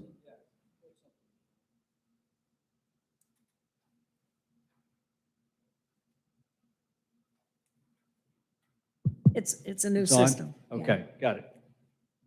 Okay, Mr. Ray, could you just confirm that your office prepared a traffic study last revised August 12, 2025? We did, yes, And you had an opportunity to visit the site and the area around the site? we did. And does your report describe the existing conditions and existing traffic volumes as well as the impact this project would have in the area? Yes, we did what I would consider to be a full traffic impact analysis for the project, consisting of peak hour traffic counts that were conducted at the signalized intersection at East Veterans Highway, Grand Boulevard, Butterfly Road. From those counts, we were able to get the traffic volumes passing the site frontage on Grand Boulevard, and we basically had what we needed in order to do the traffic study from there. We considered the statement of operations for the high school. It's going to be 120 students, the majority of which are going to be bused. From talking to the applicant, we got a basic percentage of maybe no more than 10% of the students will be dropped off by parents. That would be 12 students during drop-off and pickup hours. So the remaining 108 students, given the capacity of a school bus of about 45 students, we assume 3 buses would be necessary for the balance of the students. We'd have 10 to 12 staff. So those are basically the numbers that we used for traffic generation. We projected the traffic volumes 10 years out into the future in accordance with Ocean County Planning Board protocol. We included background traffic growth from the NJDOT's background traffic growth rate data for the area, and also several other projects in the immediate vicinity of the site that we were aware of. The mikveh at the corner of East Veterans and Grand Boulevard, and also the yeshiva on East Veterans Highway that I believe last time I checked was under construction. But we included traffic from both of those projects in addition to the NJDOT's growth rate in a projection of the future 10-year horizon for traffic volumes. We did level of service capacity analyses for the site driveway, which will operate at level of service A, which is as good as it gets for the 10-year design year for both the morning and afternoon peak hours. The intersection of East Veterans and Grand Boulevard Butterfly Road will operate at level of service B. It's a very good level of service for the design year for both the morning and afternoon peak hours. The site plan, we worked with Mr. Halpert's office to address the comments that Mr. Peters had and that the Traffic Safety Department had. And we felt that the best way to address those comments, and I'm referring to the site plan that's on the board, was to bifurcate the driveway and have an entrance over in this area opposite the Royal Grove driveway, a clockwise circulation, and an exit at the area I'm showing right here. That would basically solve the problem of buses encroaching into the opposite lane of traffic, give them adequate turning radii to protect the curbs, and drop the students off and pick the students up on the correct side of the bus, the right side of the bus, as shown on Mr. Halpert's plan. So I believe the changes that we put into effect did address Mr. Peters and the Traffic Safety Department's concerns. We have adequate parking based on the township's ordinance requirements, if I'm not mistaken. It's actually more parking than I think we're actually going to need based on the staffing and the fact that we're going to be busing most of the students.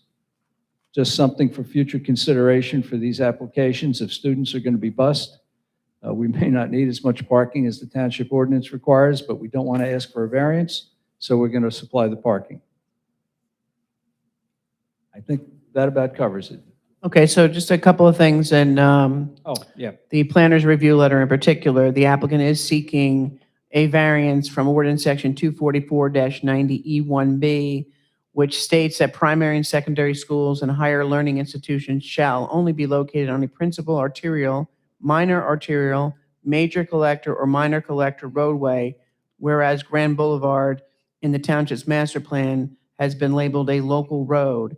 Could you address that from a traffic safety issue? I can, and perhaps if Anthony could pull up the aerial photograph, which I think was the first exhibit, if that's not a problem.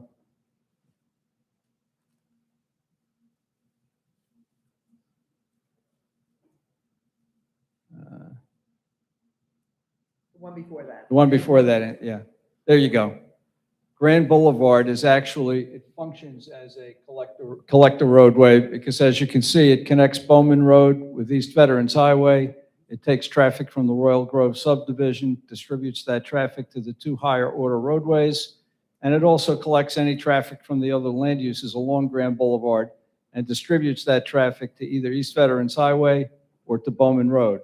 And the classic example of a collector roadway is a roadway that collects traffic and distributes that traffic to higher order roadways, which is how Grand Boulevard functions. Just remembering the fact also that, if I'm not mistaken, the classification in the master plan of a local road was from 2007, if I'm not mistaken. It was some time ago, 20 years ago. And since then, the Royal Grove subdivision has been built. And as I said, this roadway, Grand Boulevard, connects two other more major roads, and it functions as a classic collector. Thank you. There were also some additional design waivers noted in Mr. Now I'm forgetting your name. I'm looking right at you. Think of the bar on the sidewalk in Seaside. Anyway, going to page 9, we start with a couple of the design waivers. If you had an opportunity to review that letter and those specific design waivers. I did, but I'm going to have to go back to them. Page 9. Okay. If you go down towards the bottom, D1, Ordinance Section 244-46F5. The circulation plan should indicate that no parking, standing, or bus queuing will occur within the right-of-way during peak loading or unloading times, and that unobstructed access for fire equipment, other emergency vehicles to school buildings and/or on-site fire department connections will be provided. I think we meet that requirement. This is pretty much going back to the site plan, a standard layout for circulation for a school. It's actually, I think we made some significant improvements to the layout based on addressing Mr. Peters and the traffic safety comments. And I think we meet those requirements. Okay, the next one called out is ordinance section 244-197D2, parking areas for 25 or more cars and access drives for all parking areas on major or minor arterials shall provide curb return radii of not less than 15 feet for all right turn movements, whereas less is provided. Can you I think justify I can that? work with Mr. Halpert to address that. Ellie, can we do the 15 feet? I'm pretty sure we can, right? That's not a major change. We will make that change. And also in that section, it refers to major and minor arterials, and we're talking about a local road. Yeah, if Grand Boulevard functions as basically a classic collector road under today's circumstances, it might not have back in 2007, but it does today. Okay. Then item D4, ordinance section 244-197J2A2A, all entrance drives shall extend a minimum distance of 100 feet back from the street right-of-way or to a parking access aisle or major circulation drive, whereas 60 feet is provided. Could you Yeah. make justifications for that, please? That's a requirement that we very frequently have to ask for relief from because I believe it was intended for high-volume driveways, such as driveways to shopping centers, Jackson Commons, things of that nature, the ShopRite on, County Line Road, things of that nature. It was meant that it's a good ordinance for a high-traffic generator, but for a school that's going to have drop-off and pick-up in the morning, and actually it'd be in the evening, not even during the peak hour in the afternoon in this particular case, it really wouldn't apply to the volumes that are entering and exiting this particular site. And then finally, per section 244-197J2A2C, no parking stall shall utilize the required entrance and exit drives or major circulation drives as parking access aisles, whereas the parking access is the main circulation drive. Can you provide justification for that? Same justification. It goes back to what would typically be required for a shopping center, a higher volume aisle where you wouldn't want cars backing up into a high volume circulation aisle in a shopping center or some higher traffic generator. This is not the case. It's going to be a high school for 120 students, the majority of which are going to be bused. So we're not talking about the kinds of traffic volumes that would require that for safety. Could we require no parking on any of the drive areas? We could stripe them as fire lanes, Dr. Campbell, if you'd Stripe like. them, Yeah, or no do parking something, fire no lane. parking. Yeah, sure. Because, those parents are likely to start piling up. And, I just think it'll be a safety concern. So no parking in any of the drive aisles. Make sure to stripe them, and We parking can mark should them as fire occur. lanes as well. Thank so. you. Is it also possible if the applicant can petition the council to make the frontage of the high school a no parking zone? Sure, absolutely. We would agree to that. There's no reason for anybody to be parking out on Grand We're Boulevard. going to Agreed. be requesting no parking on the street.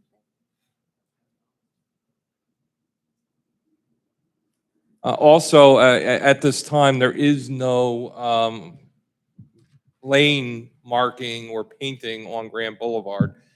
Is the applicant responsible for that, or is that a responsibility of the township Or the county. or the county? Oh, it's a township. It's a It's a township road, I township believe. road. It would be the township. When you say lane markings, there is if I'm not mistaken, is it a double yellow or, there's a separating traffic flow. And There's No, no- respectfully, there's not. There's nothing? nothing. No. maybe there could be and should be, Yeah, there's the only markings on that road are the crosswalk that goes across. That's it. The only striping that would be appropriate in this case, because it's one lane in each direction, would be if you didn't want it to be a passing zone, would be a double yellow down the center line, would be the only thing appropriate.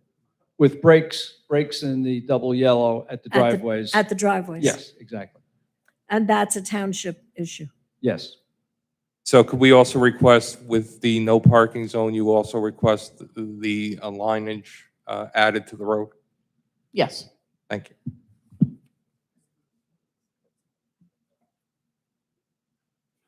So I was reviewing your traffic study, and I just wanted to, I know you've revised it, you've updated it in August of this year. What were Correct. your revisions specifically? The access revisions.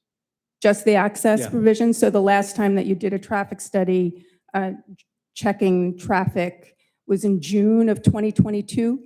Correct, but remember again that we projected those traffic volumes 10 years in the future, so we really didn't look at 2022 traffic volumes, we looked at 2032 traffic volumes. So, yes.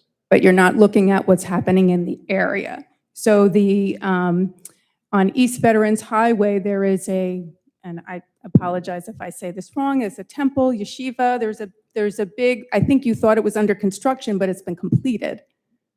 Did you take that into account? Yes, we absolutely did. We did the traffic study, my firm, for the yeshiva, and we included those traffic volumes in the 10-year projection, as well as the mikveh. And on top of that, the NJDOT's background traffic growth. Yes, we did. Okay, and then did you take into account the hours of where the temple may be like earlier at the same time as the school, getting out in the evening at the same time as the school? Yes, we did, because we've got a multitude of traffic counts along East Veterans Highway. And actually, we looked at a worst-case scenario, one in which the dismissal hours for the high school would coincide with the peak hour on East Veterans Highway, which is like 5 to 6, when actually it's going to be after that. And even though the temple may be somewhat more active in the later evening hours, it's not, the traffic discharge is not consistent with the peak commuter traffic flow on East Veterans Highway, which is essentially 5 to 6 p.m. So we probably looked at we did look at a worst case scenario. And when was the last time that you went down Grand Boulevard? A couple of days ago. Did you notice that there were several new homes that were built? Yes. And I went there today, and there was a lot of traffic there, and I almost got into an accident. People were parking on the side of the road there, and I would also take issue with the fact that this is a local road.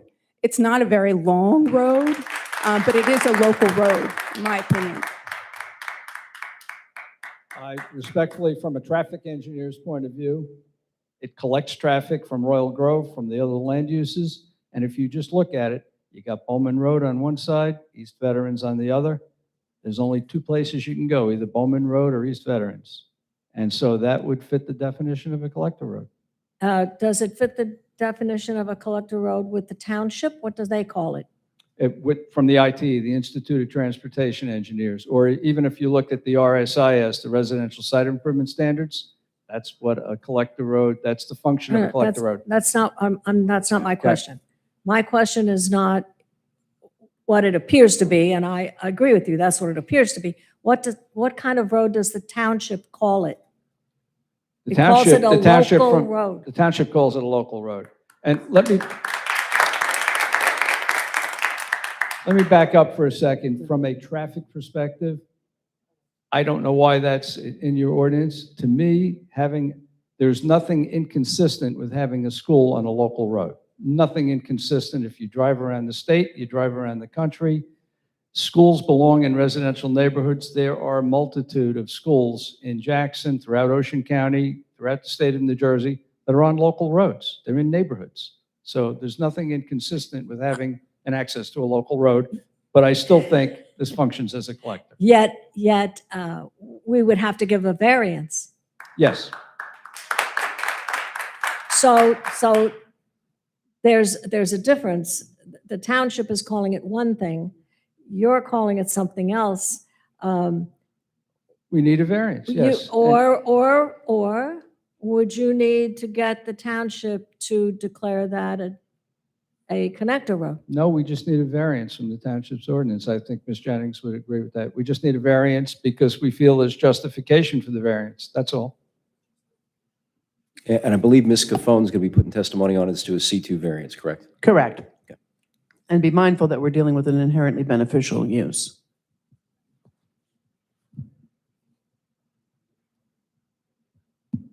It gives us pause, that's I understand, something we Dr. need to Campbell. think about. You are an educator, and I understand you know a lot about schools and traffic flow, and I appreciate that experience. Thank you. Anyone else from the board have any questions for this gentleman? Don't go far, Mr. Ray. Up, Mr. Clegg. Just real quick, going back to the question about the sidewalk, from a strictly traffic safety point of view, and I know we have to keep the boys' school away from the girls' mikvah, but traffic safety, would sidewalk be a good idea? It's very hard to argue against sidewalk, Doug, but in this particular case, where does this, I mean, are there any land uses at the corner, like, stores that the kids might want to walk to or something? It's kind of a rural area. I don't know where they'd want to walk to or what purpose there would be for getting them to the intersection. How about curbing? Curbing. Curbing is a safety barrier. I would defer that to the engineers, not the traffic engineers. Traffic engineers never viewed curbs as a safety. They usually just define the edge of the pavement and are used for drainage and to stop the edge of the pavement from eroding. But cars can jump curbs. They're really not a safety issue. It's not a safety factor. Mr. Clay, thoughts? I'm just looking at curbs and sidewalks on both sides of the streets, going to Bowman, going to these veterans. And I mean, just because it's there doesn't mean they have to walk to the mikveh. It's a benefit to the township to have sidewalks on both sides. I understand, and if I'm not mistaken, and I could be mistaken, that if sidewalks are a waiver or whatever you want to call it is requested, wouldn't the applicant have to pay into the township sidewalk fund? It's not a matter of money. Yeah, well, It wasn't a matter of money, it was a matter of safety. The point I was making is that there may be other areas of town where the funds could be used for more important places where sidewalk is needed. That's all. Thoughts, anyone? Thank you. Thank you.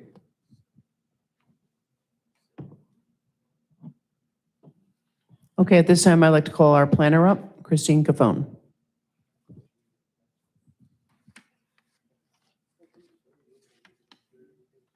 Ms. Cofone, always a pleasure. Please raise your right hand. Do you swear or affirm to tell the truth, the whole truth, nothing but the truth? All right, please state your name and spell your last for the record. Christine Nazaro, Nazzaro, Cofone, Cofone. Business address is not 125 Half Mile Road. 52 Reckless Place, Red Bank, New Jersey, 07701. I'm testifying this evening as a licensed professional planner. I've been testifying as such for about 30 years in the state of New Jersey. I've been qualified here in Jackson, as well as hundreds of other planning and zoning boards throughout the state, and my licenses are current and valid. Welcome. Thank you. Thank you. And the board accepts your credentials. So, Ms. Cofone, you've listened to the testimony of the other witnesses, and you've had an opportunity to review the application, the master plan, and the ordinance, as well as the site and the area around the site.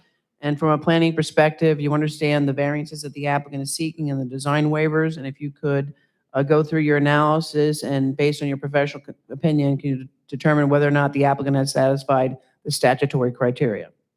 Yes, I did all of those things. I visited the subject property. I reviewed all of our application submission documents, and I reviewed the board professional review of both your engineer and your planner. This is a substantially conforming application. It's located in the township's RG2 zone, and which is specifically allows for schools. The only relief that we need with regard to the school is for us to be fronting not on a primary arterial, minor arterial, major collector, or minor collector, which is what the ordinance requires. And I think Mr. Ray did an outstanding job of laying the foundation as to, while we are seeking that relief, how Grand Boulevard actually functions is completely aligned with how Jackson considers those roads. It picks up the traffic and it brings them to the other roads. And I think we had an aerial, I forget what it was marked up, but Mr. Ray had it up when he was A1. on. When we had A1 up, And I think that does an exemplary job of, you can see Bowman is to, I guess that would be the west of the subject property, right? And then you have the adjoining, we're almost entirely surrounded and adjacent to networks. So while it may not be defined as a collector, it certainly functions as that. And the definition in the ordinance, in the master plan, is a little stale. Statutorily, we are required to examine our master plans in the state of New Jersey every 10 years. And I don't think that that has been changed, at least that characteristic has been changed. And I think that certainly the character in the area has changed since that was denoted as a local road. So this is an inherently beneficial use. And while we do need some variance relief, the test that you hold this applicant to is not a standard that there be absolutely no detriment. The standard is under the C2 statutory criteria, which is what this is. I don't believe we qualify under the C1 hardship. I believe we fall under the C2 statutory hardship. Is, do we advance one or more purposes of the municipal land use law? And can the variance be granted without substantial detriment to the public good and the zone plan? So I'll wait. No audience comments at this time, please. Thank you. So the positive criteria takes its purpose of the municipal land use law, and there are two of them that I believe are advanced. And again, statutorily, we only have to advance one. Criteria A talks about promoting the general welfare. This is an inherently beneficial use, and I think schools are unequivocally an inherently beneficial use as they educate our community or the children in our community. Criteria G also talks about providing sufficient space in appropriate locations for a variety of uses. In this zone, you're allowed to have a lot coverage of 40%, where we are only at 5.49%. We are able to provide for the buses in the back of the property to be dropped off so that you don't really see them along the roadway frontage. And I think that that certainly is important and lends itself to the conclusion that there is sufficient space in this location for this use. As far as the negative criteria, the impact on the public good and the impact on the zone plan, I see no substantial detriment. The applicant, through its testimony tonight, has been willing to accept a number of conditions, including which there would be no banquets, no rentals, no renting out the space, no students driving to the facilities, no parking on the roadway frontage of Grand Boulevard. And all of these things, in my opinion, will assist the applicant in meeting its burden of proof with respect to the negative criteria. Oh, in addition to not allowing faculty visitors to stay more than 3 nights. So in my opinion, all of those will have certainly an impact and eliminate any impact on the negative criteria as far as the public good or the zone plan that surrounds the subject property. I should also tell you, though, upon my review of the ordinance, faculty residences are specifically permitted to be utilized as an accessory to a school. So really, the only relief the applicant is seeking is for that classification. And I think you have substantial uncontroverted testimony in the record from a traffic engineer and myself as from the planning point of view as to how that will function. So I believe we meet our burden of proof with respect to the C2 criteria for the grant of that relief. We are also seeking a variance for the signage. As our architect testified, it's a mirror image to the front and the back. In this zone, we are allowed to have wall signage on only one frontage. So because it's a mirror image building and you have the grand entrance on both the front and the back, we had the name of the school. It's very understated. It's very subtle. It was on architecturally, it was on one of the pictures before, but it's just the, I guess you would say, the Yiddish letters of the name of the school. They certainly don't take up a substantial percentage of the wall area. They're very undersighted. So I believe the board can also grant that signage variance as a C2 variance, advancing criteria I, which talks about promoting a desirable visual environment. As planners, I like to think, signs have multiple purposes. They're wayfinding, but they're also architectural, and they break up the elevations of the building. It's not that I think this building needs that, because I think it's a very attractive building, but it is not uncommon to have the name of a school on the building. And since the entrance to the school will essentially function in the back or the rear where the buses are loading, I don't think it would be inappropriate to have additional signage there. So they know where they're going. They know where they're going to school. The school name is on the front of the school. Why would they need to have it on the back? They absolutely do, doctor, and they don't need to have it on the back. And that's Correct. what makes it a C2 variant. The other So- thing is, we need some monument signing for address. We need a building address, some form of monument signing for the sake of the police and the fire department, correct? I would agree with you, and we can work with your professionals Please to do. locate that. And we are proposing signage along the Grand Boulevard frontage. It's just we were asking for the secondary signage. I believe it's a C2 variant. You're right, it's not necessary. Once they've gotten there, they've arrived. So it becomes more of an architectural component in the back. I happen to think, like I said, from a planning point of view, signage has multiple functions. If you're in a commercial area, it would have advertising, wayfinding, and architectural components. Here, we're not really advertising the school. It's a school, but certainly it has an architectural component. We have a grand entrance in both the front and the back. If the board is not persuaded, I don't think the applicant needs to have that sign. I think that they could do without it. To me, it's not an integral part of this application. If the board were not inclined to grant the signage variance relief, I don't think that it's an integral part. And I think that once people, it's not really providing any wayfinding signage. So if the board is not persuaded that it has an architectural feature, I think that there really is no purpose for the sign, in my opinion. Comments from the board? Getting back to your C2G. Hang It's on. not finished, actually. Yeah, Let's go through the design waivers still. Right. All right. Yeah, let Ms. Cofone finish testimony, and then we can circle back to questions. And the design waivers essentially relate, and Mr. Ray went through them specifically, but they went essentially through the parking layout, right? And I think this is a student for, we know our enrollment right now is about 100. Our maximum capacity is about 120. These students are not driving here. We have only about a dozen staff members. So I think that the variances related to the parking are certainly or the waivers, I should say, they're just waivers. The waivers justifiable for the parking and the parking arrangements are justifiable based on the operational testimony that's been provided in conjunction with this application. And the test there is just the reasonableness to meet the intent of the ordinance. Are the waivers reasonable in order to carry out the intent of the ordinance? And I think that if the board were to grant the waivers that we're requesting, the board could certainly do so based on the testimony that was provided and the functionality of the plan. So that, in my opinion, concludes my testimony, which substantiates the burden of proof for the C2 variances related to the road and the signage, and that's the only relief that Ms. Cofone, I'm just a little confused. So Mr. Ray testified that the parking was going to be met, but now we have a waiver being presented that just if you can clarify No, she's that. talking about the design waivers on page 9 and 10 of Mr. Peters' review letter that dealt with the access drive aisles. Right, for the Parking front we of the mean. layout. We absolutely do not need to seek a parking. I just wanted to be No, clear it's as to the for- parking. They're more for the layout. If you go to Mr. Peters, it's the circulation plan and that no 25 or more cars and access drives and all parking areas shall provide curb return radii. All curb radii shall be labeled on the plan.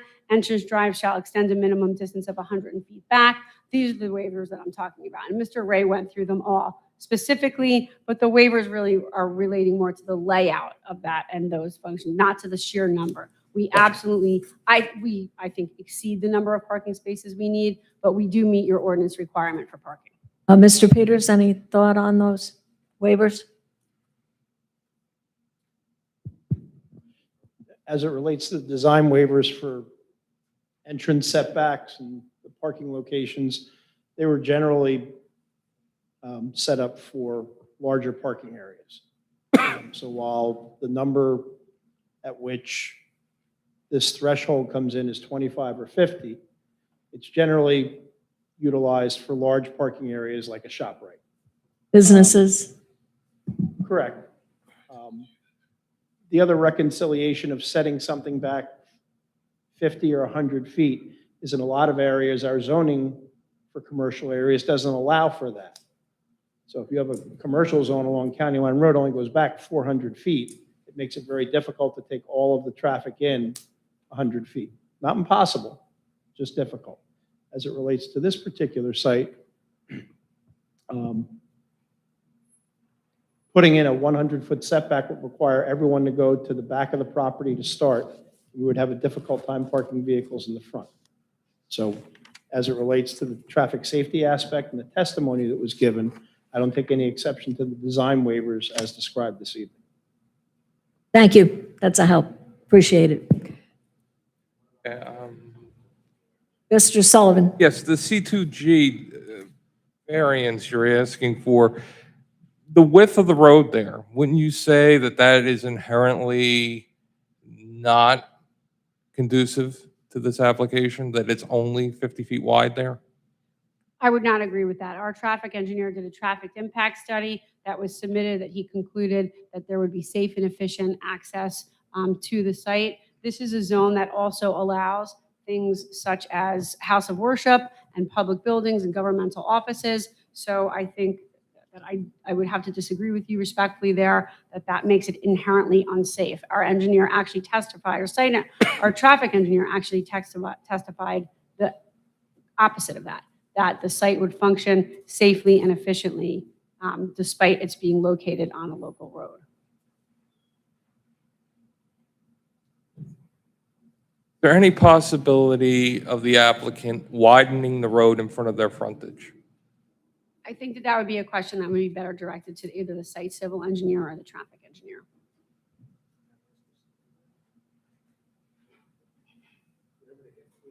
I just had one question for you. You mentioned that you already had 100 students. Are they coming from, is this being a relocated school? Are people, how do you know that there are 100? Yes, it's from an existing school that is moving here. And where is that existing school? I believe it's in Lakewood. Okay, thank you.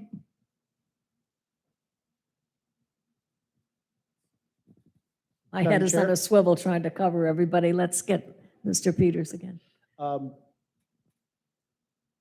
Ms. Cofone, thank you for your testimony.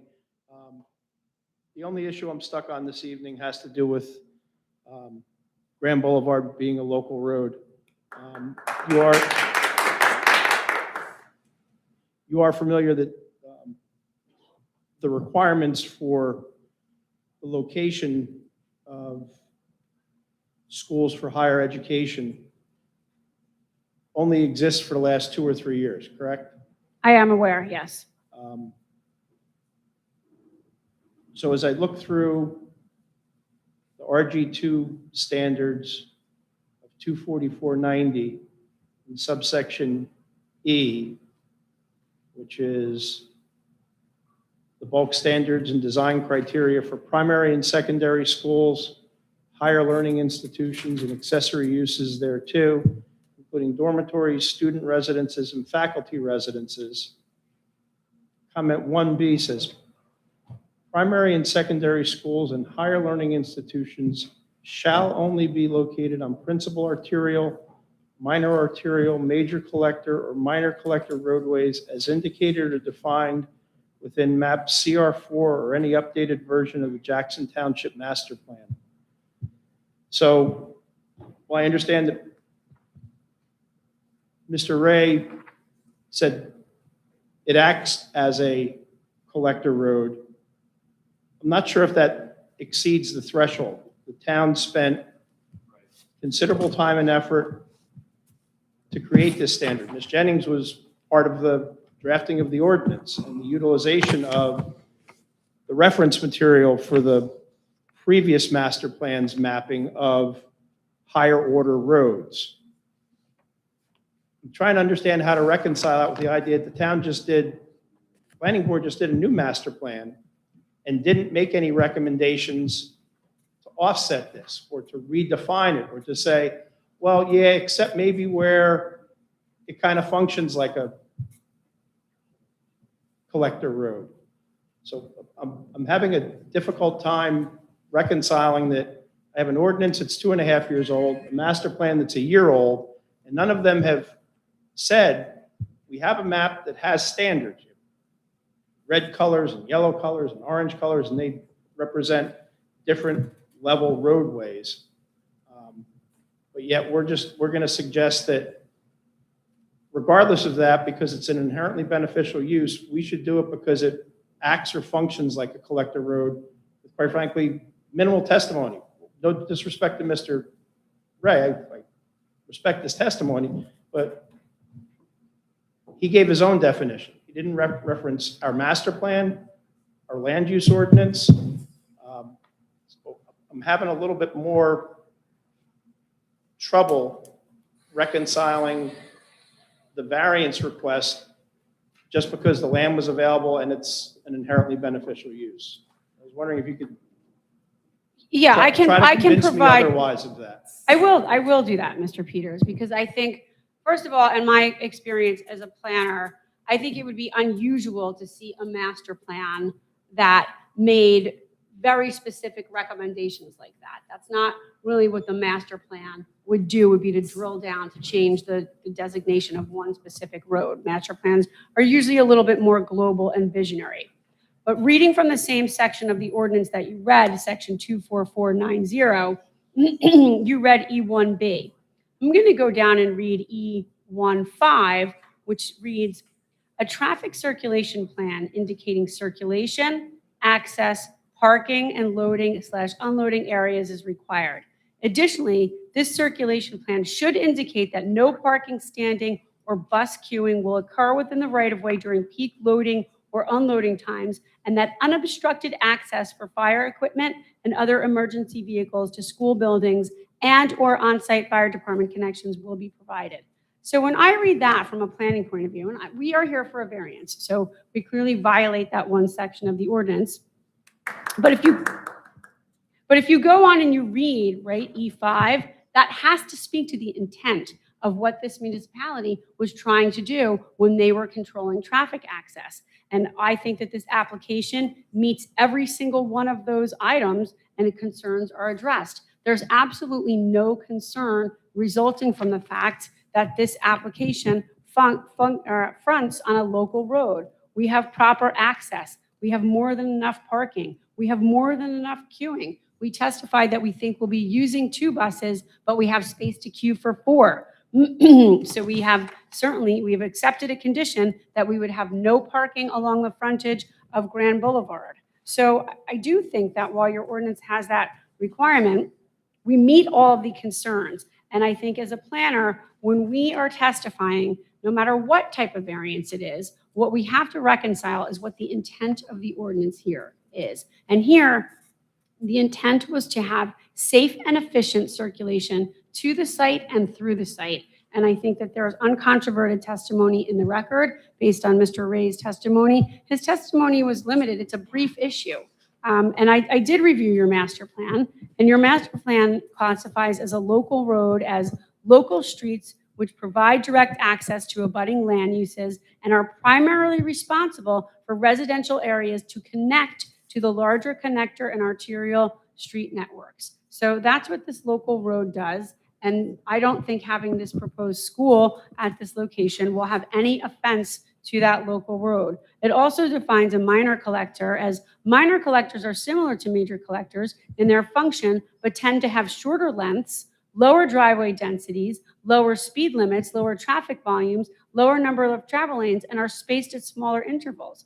So it's very difficult, even though there are these definitions that exist, it's very difficult to read that definition of minor collector where this school would be allowed and then divorce from that Grand Boulevard is not appropriate for this type of use. The school functions from approximately 8 to 10 every day. So we've provided testimony that there will be no deleterious impact on the peak hour traffic. I don't want to regurgitate Mr. Ray's testimony because I think it was complete and accurate, and certainly in my opinion, to set up my testimony that there would be no substantial detriment, because that again is the test. I'm aware that this is, I believe, a 2023 variance, but that doesn't mean that just because a variance is newer or an ordinance is newer, that there can't be variance relief. The standard doesn't change for an ordinance that was adopted recently. So I reviewed all of these things. I reviewed the entirety of the RG2 zone. And like I said, I was really persuaded by that one paragraph that I read into the record, because I felt like those are the things that Jackson was trying to control and address as a matter of safety and impact when you were locating schools. And I believe that the testimony that's provided and the site layout that's provided addresses all of those things with no substantial detriment or impact. to the public good or the zone plan, and that is categorically the test that we are held to, whether the ordinance was adopted in 2023, 2013, or 2003. But we can look at things like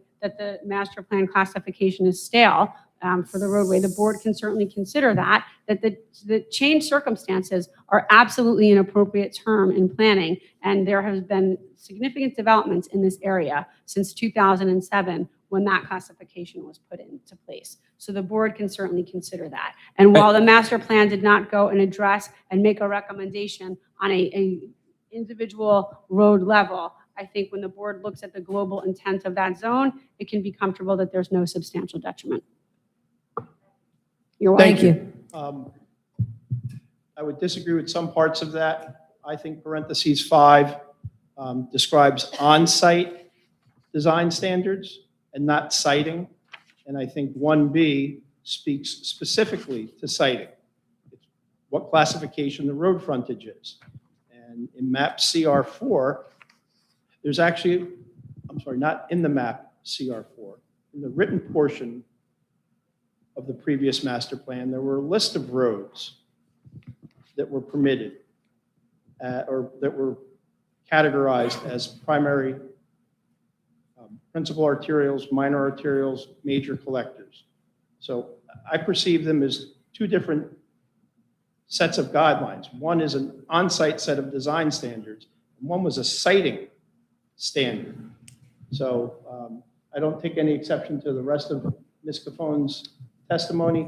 I'm not yet convinced that there isn't a reason that the town, either in 2010, 2023, or 2025, didn't better define where they think these new uses should be. But Mr. Peters, if I could just go back to 5, when you said that that's primarily for on-site, the passage that I read from the ordinance, it talks specifically about standing or bus queuing, which will occur within the right-of-way during peak loading or unloading times, and that unobstructed access for fire equipment. That certainly would not be relating to on-site circulation, right? Nothing about activity occurring in the right-of-way would be directly correlated to on-site activity. And I think strict reading of the ordinance would almost make this a prohibited use, and it's not. It's permitted subject to the bulk standards. These are bulk standards. It's not a conditional use standard where you have to get a D variance from the zoning board because you didn't meet it.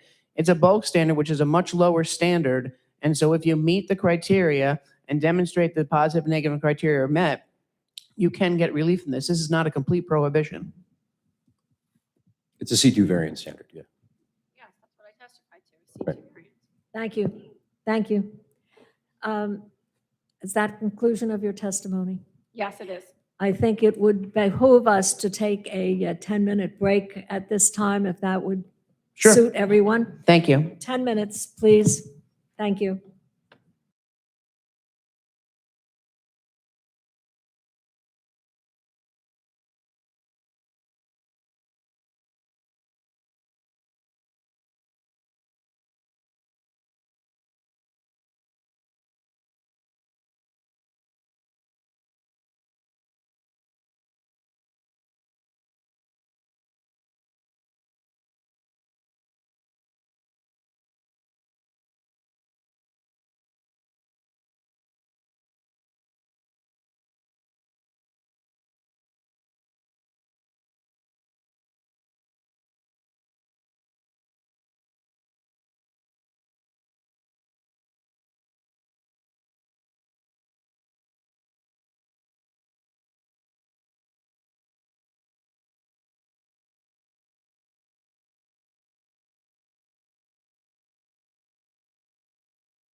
Have we finished with our testimony? Yes, that's the direct testimony. Thank you. All right. We're going to open it up to the public for cross-examination at this point. So anybody wants to come up and Specific about cross-examination. I'll explain.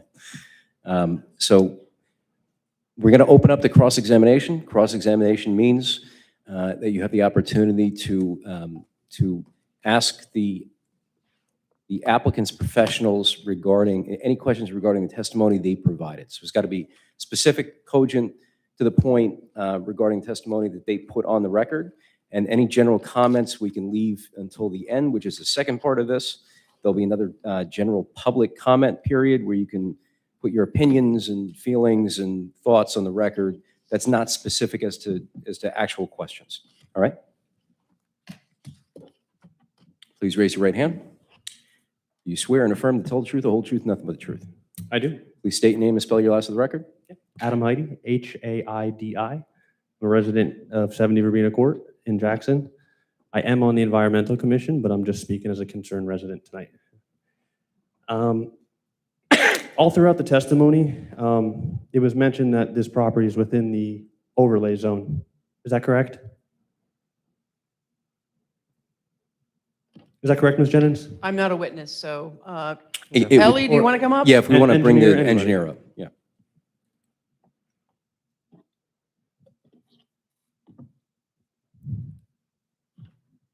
That is correct. Right, and are you familiar with Ordinance 244-45 that's titled Conservation Overlay Zone? I am. And what properties does the Conservation Overlay Zone ordinance apply to? It's in Section C. Properties within the conservation zone overlay. Correct, and all properties that fall within the overlay, what are they supposed to provide per the ordinance? This application is, this property is. You just answer the question. I'm answering. This application property is within the Pinelands, and the property is required, any application to the planning board is required to receive a certificate of filing from the Pinelands prior to being deemed complete. The properties located within the comprehensive Pinelands management area are under the jurisdiction of only the Pinelands, and NJDEP does not have jurisdiction. The Pinelands requires the township boards to, prior to deeming an application complete, have the applicant submit the plans and receive a certificate of filing. The certificate of filing would indicate as to any concerns that the Pinelands has regarding the proposed site work. This application did submit to the Pinelands the plans and did receive. Did you request an LOI from the Pinelands, which they are able to conduct? I spoke, so I will answer that question to clarify. The Pinelands mechanism for determining as to any presence, absence, or location of any wetlands is called a certificate of filing. The certificate of filing is the process through which a determination as to the location, if there are wetlands, or the presence, absence of wetlands is determined. And so the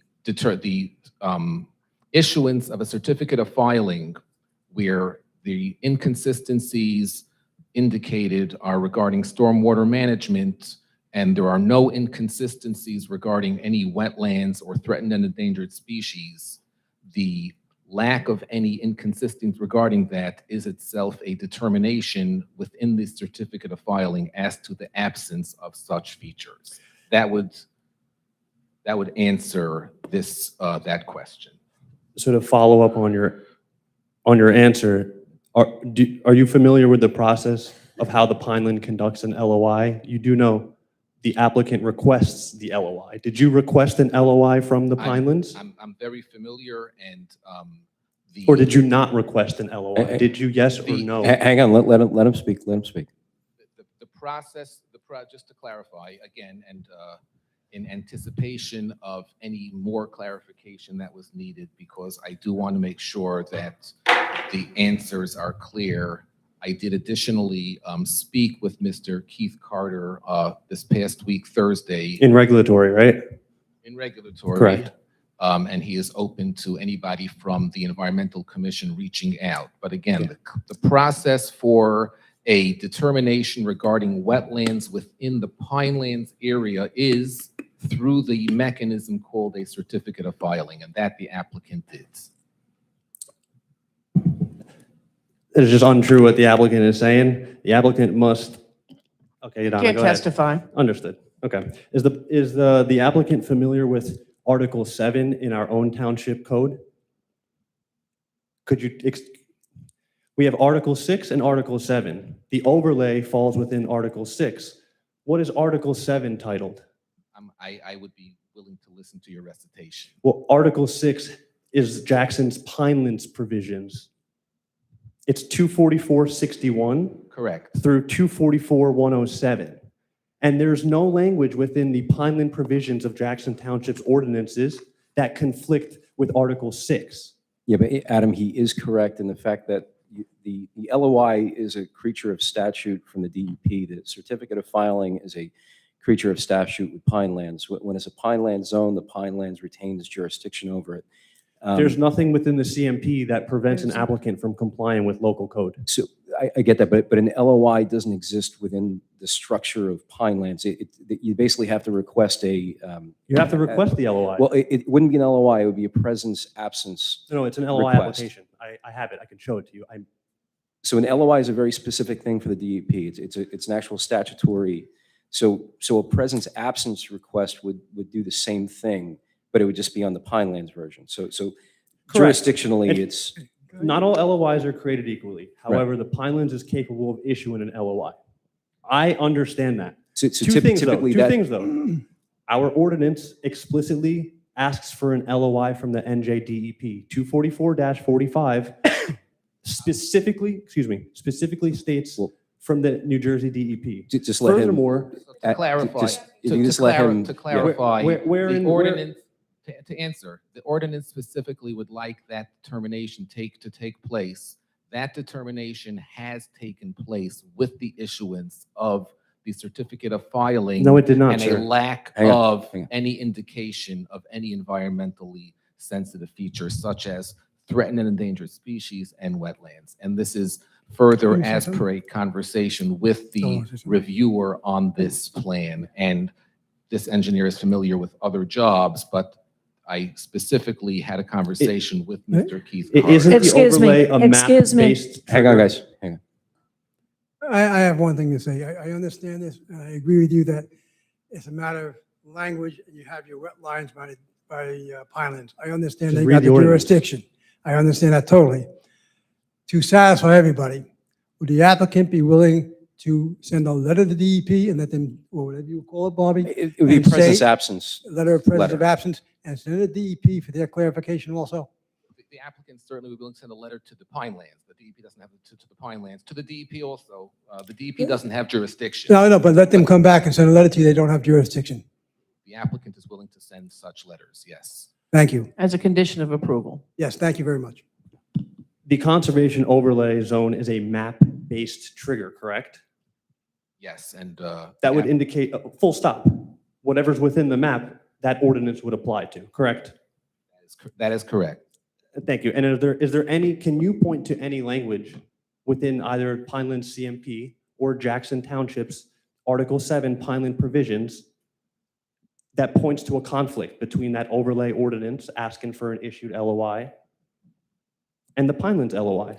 I'm not saying there's a conflict. I'm saying the applicant satisfies it with the issuance of the certificate of filing. That is the form of the LOI. Verbatim, is an NJDEP LOI the equivalent of a Pinelands LOI? Are those two? Well, it'd be a Pineland certificate of filing, but yeah. For clarification, a certificate of filing is not an LOI. An applicant can put an X in the check mark that says we need an LOI, but a certificate of filing their certificate of filing is inconsistent. How can their inconsistent, how would your inconsistency of filing equate to an LOI? That's a good That question. makes, The answer is. there's the no inconsist- answer. If you could just, let the No. engineer, That's a good Yeah. question. The answer is that the applicant did more than request an LOI. The applicant didn't simply, the equivalent, an LOI is prior to any site improvements being proposed, simply a request for a determination as to wetlands. The applicant did more than that, and it is subsumed within what the applicant did. The applicant provided site plans demonstrating the development, and that would include any wetlands which are within the property. And the inconsistency is regarding the stormwater management, not regarding any wetlands. So your lack of fulfilling 244-45, excuse me, so you're we're just, going to. would you justify your lack of fulfillment? Hang on. So applicant has agreed to an absence presence letter from both Pinelands and the DEP. So we're going to kind of tamper this down and move on to another line of reasoning because they've already. For the record, the applicant is not complying with 244-45, for the record. I understand that's your opinion, and it's the spirit and intent of it may or For the may not record, be applied. I also spoke with Keith Carter from the Pinelands Commission I get this it. morning, and you can open request it. I get it. Double down on what But I'm we're saying. We got about 244-45 people. asks for an issued LOI from the NJDEP. We're going to say it's asked and Nowhere in the answered, exception section. and we're going to move on. Do you have Okay. another? One last question. Yeah. In the exception section of 244-45, is there any language that alleviates you from fulfilling that LOI if within the Pineland section? I don't believe so. Are you aware of any? There's not. There's no exception, which I is agree. which is why you need an LOI. Last question. You're justifying the lack of NJDEP LOI as a result to jurisdiction of the Pinelands? I'm not justifying. The process is to submit to the Pinelands. That's the process. But the lack of LOI, it's, are you saying the Pinelands supersedes? Adam, we're going to move on. Is the applicant It's saying? asked and answered. Jurisdiction. Is the applicant saying that Jurisdiction Pineland lies CMP supersedes our ordinance? because of the zone. The jurisdiction lies with the Pinelands. They've agreed to submit the letter of absence or presence, to both jurisdictions to see what they say. So at this point, we're just beating a dead horse. So if you have another topic that you want to ask questions about, we can go on to that. Does this board have the jurisdictional power to grant a variance on operating a school on a local road?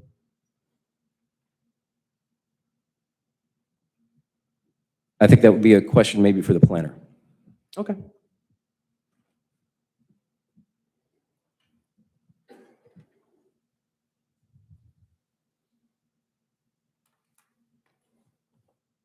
Good evening. Yes, in my opinion, they do. Clearly, the board has taken jurisdiction of the application. The board professionals have reviewed it. And based on my review of the structure of the ordinance, the requirements, there are supplemental requirements for both schools and house of worship, which clearly function as a bulk variance, which is what we requested. We put the testimony on for the C2. It is my opinion that we certainly can properly be before the planning board as a specifically permitted use for an inherently beneficial use that needs only a bulk variance for the frontage. Okay. Are you familiar when our master plan was updated? I believe you referenced a stale master plan. I didn't reference a stale master plan. What I referenced was a stale classification of Could you define stale? down back to 2007. So I believe that that was qualified as a local road in 2007, which is nearly 20 years or 2 decades ago.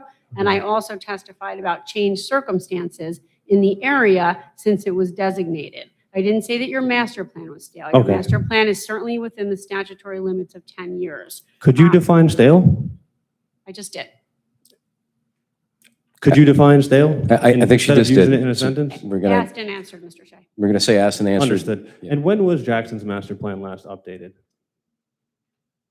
Definitely within the past couple years. I want to say maybe 23. Was Jackson's master plan updated in 2025? Again, I said maybe the past couple years or 25. No, I don't know. I'm asking. So definitely within the statutory timeframe in the late 20s. Would that be stale, given your definition? So again, I never said the master plan was stale. You No, can no, manipulate- I'm just asking. I'm not saying you said that. I'm asking, would the master plan be stale, given your definition of stale? The master plan is within the statutory requirements for reexamination. Right. Okay, and then do you know which board was involved in the production of that master plan? Well, since only the planning board has the power to adopt the master plan, the zoning board does not. I'm going to say it was the planning board. Right. So your testimony on why the road isn't considered local, would that be in direct contrast to how the board designed the plan? It would not be in direct contrast. It's a variance, and I put in the statutory proofs for the grant of a variance for an inherently beneficial use, which always presumptively satisfies the positive criteria. It is uncontroverted in New Jersey that schools are an inherently beneficial use. And we at no point indicated that we didn't need a variance. We were here seeking the variance, and we put the proofs on for the, in my opinion, very limited relief required in conjunction with this as-of-right use before the planning board. Do planning board grants waivers or do they grant variances? They can grant both. To what degree? I don't understand that question. It's the legal test, Adam. So each one has a different legal test. Understood. Okay, thank you.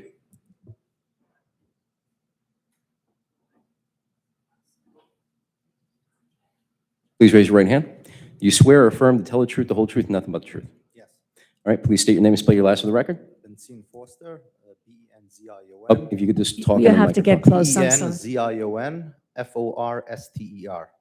Just say that one more time for our board secretary. B-E-N-Z-I-O-N, last name F-O-R-S-T-E-R. And your address? 10 Jefferson Court. All right. So last time I spoke was by my bar mitzvah, so I'm a little nervous. So right now, there'll be a period where we can do general comment, where you can tell us how you feel or your thoughts. Right now is cross-examination, similar to what that man just did prior to you, where it's direct, cogent questions to whatever expert you're directing them at, that they put it. So engineering to the engineer, planning to the planner, traffic to the traffic expert. So I'll let you go. So I want to know, I'm not sure who it's going to be directed to, more about the operation of, first of all, how many how many high school kids is going to be at the school? 120. At what age? High school, 9th to. How old? 9th through 12th grade. 9th through 12th grade. Regards to, is there going to be any dormitories on site? No. Is there any nearby properties that the owner from the school owns? No idea. So the house that's on the property now is being completely thrown down No, it's going to be lived in the house by the rabbi. by the rabbi? That was a testimony.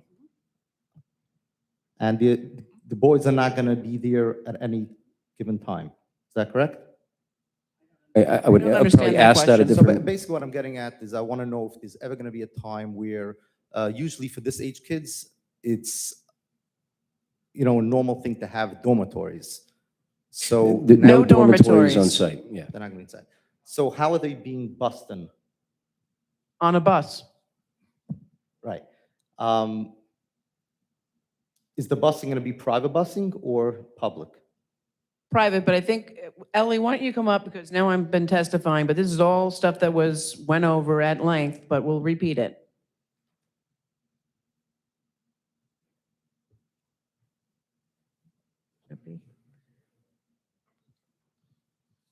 Anthony, Here's could you what's pull up, coming. could you go to the second sheet of this set?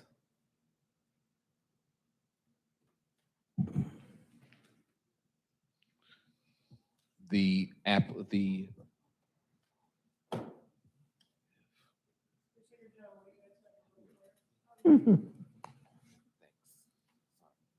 think that's actually the township's, so you might want to leave it here.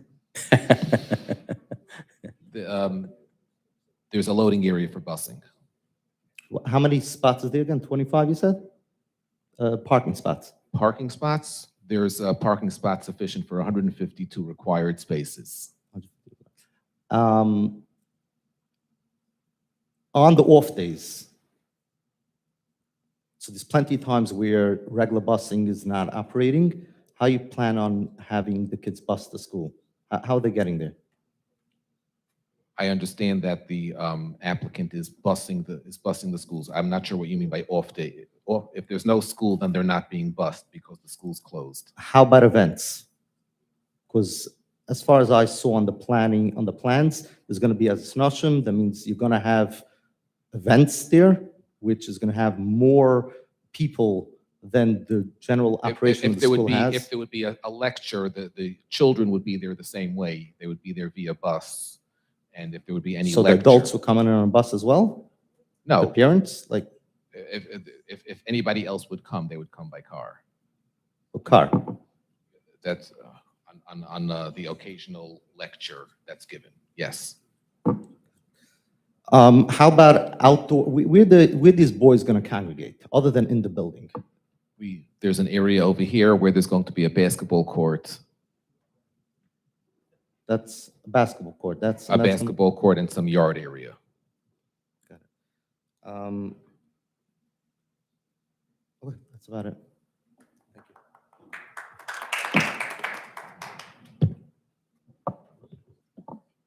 Seeing no one else come forward, I move to close the public cross-examination on this application and this application only. Second motion. Aye. I now move to open the public comment portion for this application and this application only. Sullivan. Second, DeMarzo. All in favor? Aye. Now, anyone can get up now, share thoughts. Yep, this is the general comment period. So we're going to limit it to 5 minutes apiece. And it's going to be anything, your thoughts, your opinions as to the relevancy of this application.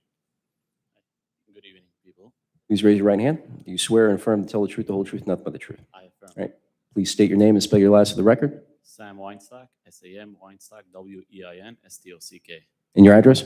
15 Grand Boulevard, adjacent to the property. All right. I'm a resident of Jackson. I would like to start first. Also a part of the community, and I went through the yeshiva system, and I have no issue with the yeshiva, and we love yeshivas.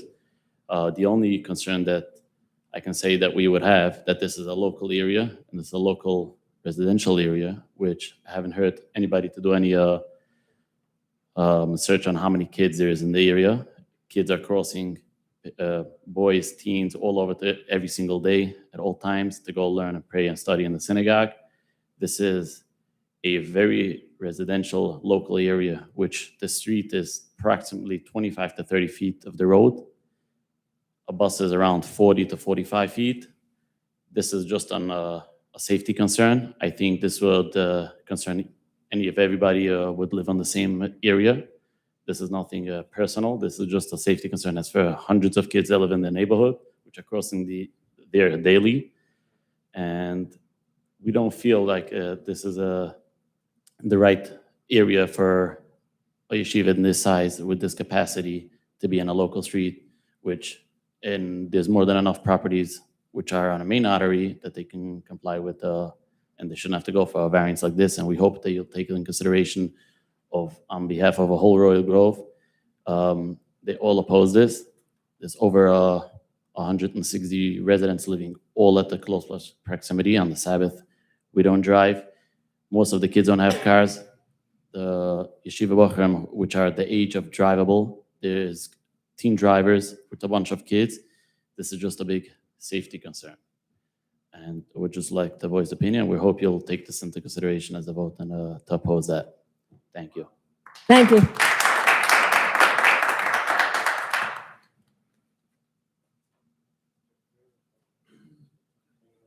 Good evening. Please raise your right hand. Do you swear and affirm to tell the truth, the whole truth, nothing but the truth? I solemnly swear to tell the truth. All right. Please state your name and spell your last for the record. Yisrael Freudenberger, which is Y-I-S-R-O-E-L. Freudenberger's F-R-E-U-D-E-N-B-E-R-G-E-R. And I'm a resident of Grand Boulevard, number 85.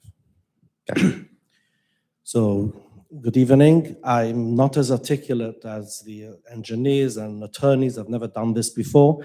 And it's very sad that after moving to Jackson, this is what we have to do. Let me just explain you. This is a quiet residential block with a couple families living there with little kids. I've heard over here arguments being made that it's this road, that road. I live there. So please just listen to a resident. I live there. I'm telling you, this is dangerous. They say the boys don't come with cars. They do come with cars. Let me tell you, you could go to their yeshiva and look at how many cars are there. And number two, I just want to make it clear to everyone over here, I personally offered them another lot, similar acreage on a commercial property where they could build however much school they want. I said, I'll change with you. I'll make it work. And I'm coming here tonight and I'm listening and I'm watching on the board is how big the building will be, where the traffic, disabled bays. How did we even get to this? Please just understand, I'm a father of a wife of small little kids running into the street. And I'm saying it now, you'll have 18-year-old, 19-year-old kids there. The way teenagers drive is not suitable for a small residential block. Please just take this into consideration. There's plenty places to build a school. I've offered a solution too. So I'm not just opposing, just where this is supposed to be, whatever they proposed is simply horrific. And it's embarrassing that it got to this, that I have to come up here and speak to a board and beg, to leave a small road, a small town road. That's all I have to say. And you're talking about traffic? They're not there. Come in the morning at 9 o'clock. You'll see on the corner of Royal Grove where the buses go in to pick up our kids. Have a look what's going on there. That's where you're going to tell me they're only going to have 2 buses? Come on. Let's call the bluff right now. Gentlemen, let me explain. We are recording. When you are clapping, we cannot be heard. We cannot hear, and you cannot be heard. So please, it's not a popularity contest here. Correct. Thank you. Thank you, sir. Okay, thank you very much for your time, and have a good evening.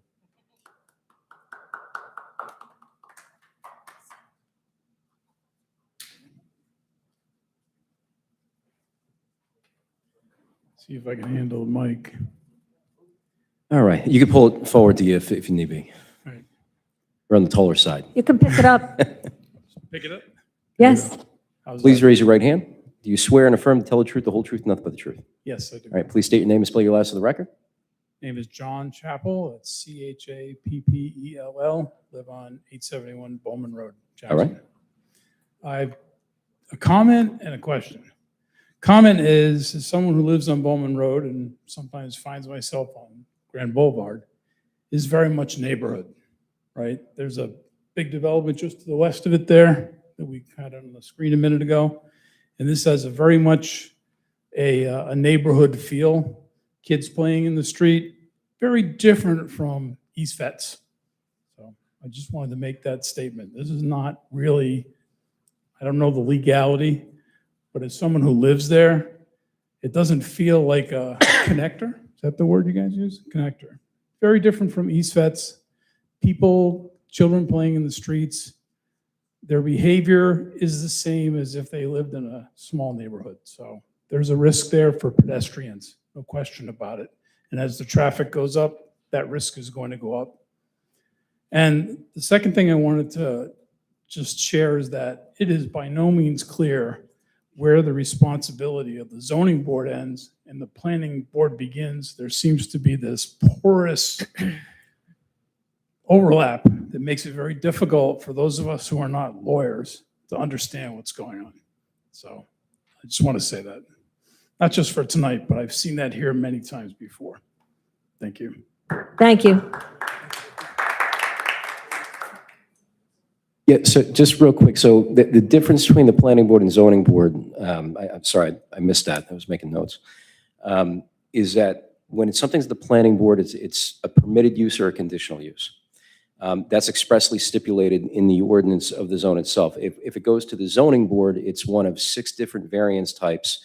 The primary one being what's called a D1 use variance, which it's not prohibited in the zone. So the zoning officer actually calls that out before it goes to anybody.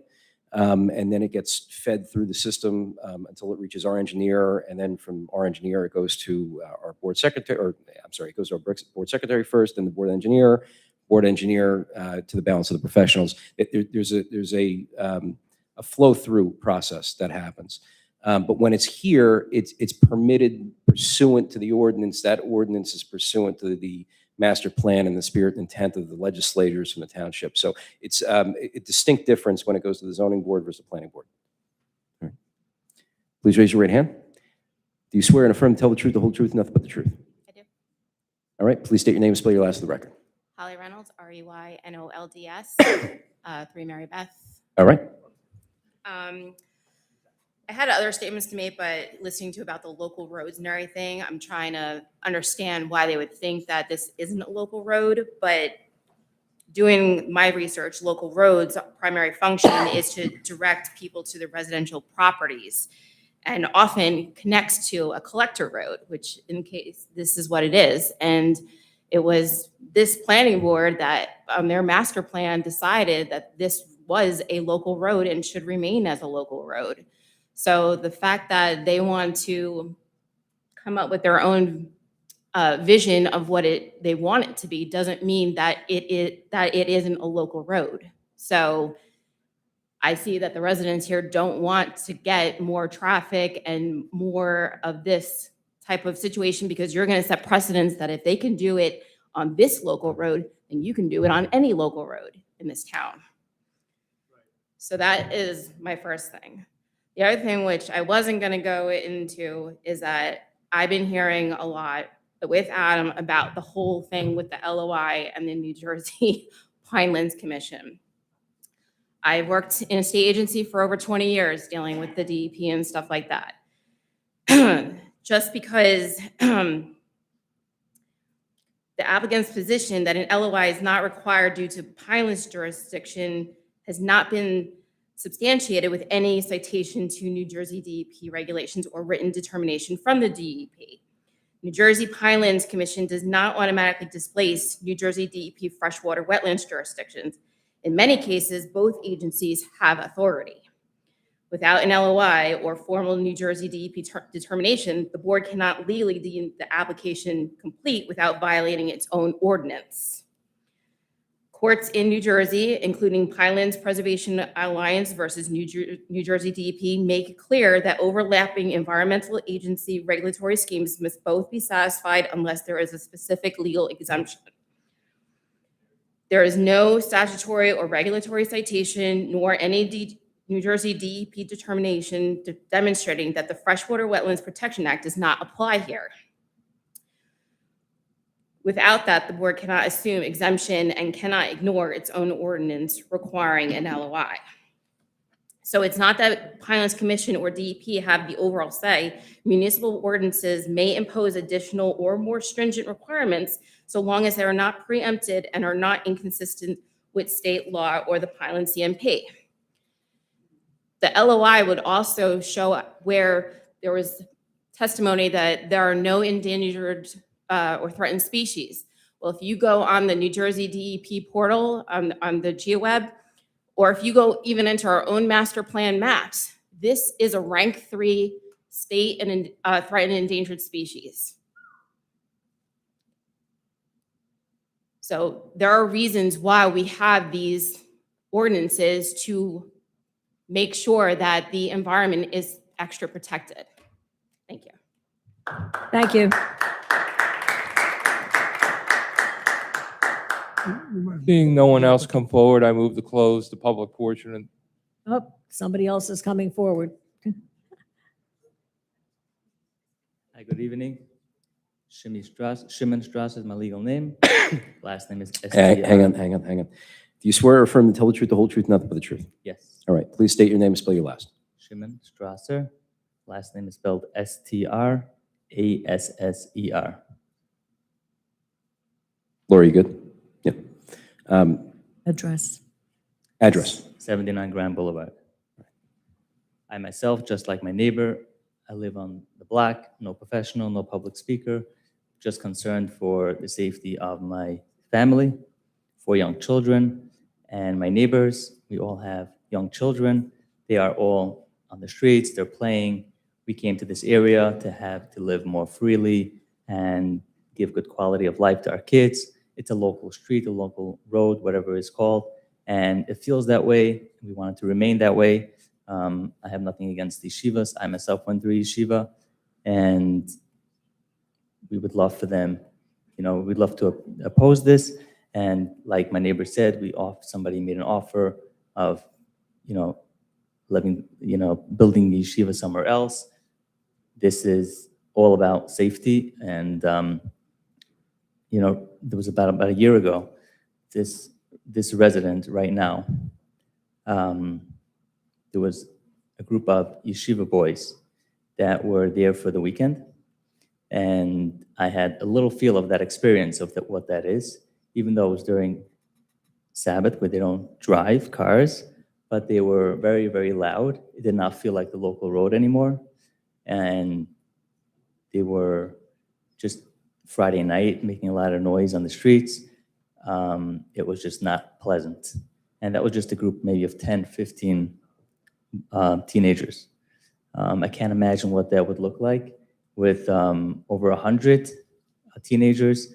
And I think somebody mentioned here something about hitchhiking. It's very, very common for hitchhikers. I'm sure you're familiar with Cross Street. A couple of yeshivas on that road, and there's hitchhiking all the time. This small Grand Boulevard, this local road would look something similar to Cross Street. 100 teenagers in this area takes over the quality of life for my family, the Grand Boulevard, and the surrounding areas. Thank you for your time. Thank you. Raise your hand if anybody else is coming forward. How many more are coming forward? You're more than welcome. I just want to try to figure out. Okay, thank you. 2 more. Do you swear or affirm to tell the truth, the whole truth, nothing but the truth? Yes. All right, please state your name and spell your last for the record. Davy Schwartz, D-A-V-Y. Last name is S-C-H. You just pull the microphone up closer to you. Davy Schwartz. You can lift it up and pull it closer. Thank you. Should I spell my last name? S-C-H-W-A-R-T-Z. All right, your address? 57 Imperial Place in Jackson, New Jersey. So first of all, I will say the same thing as my colleagues. It's for me very hard to come and speak over here regarding to oppose to build a yeshiva next to me. I was myself in yeshiva. I believe in yeshivas. It's a very good thing, but it's not the place to be. I live at the entrance of Royal Grove. My property is basically, when I'm out of the property, I can see the entrance of Royal Grove coming in and out. I am very, very concerned of having a yeshiva there. I actually will say here publicly, I do not believe that this is just a simple 2 buses coming in the morning and then 2 buses leaving in the evening. This is 120 teenage boys. We do know that in Lakewood, in the last year, unfortunately, I believe maybe 5 or 6 teenage boys died in accidents. And we believe that these teenage boys will come, many of them, with their own cars, come and go to and from the yeshiva. And having teenage boys that just got a driver's license, driving around Grand Boulevard, coming out just across the entrance from Royal Grove, where all of our kids are still walking, going to the synagogue. But as it is already very, very dangerous. With so many traffic, so many boys, so many people, even if it's parents bringing their boys, bringing their kids back and forth on buses, this is a very, very grave safety concern. And this is, I'm sure for myself, my family, my neighbors. Not everybody could, it's a very hard time in the evening when we all have to put our kids to sleep to come here. But if that would be probably on a Sunday afternoon, you would see probably here 120 or 150 people opposing this plan. Thank you so much. Thank you.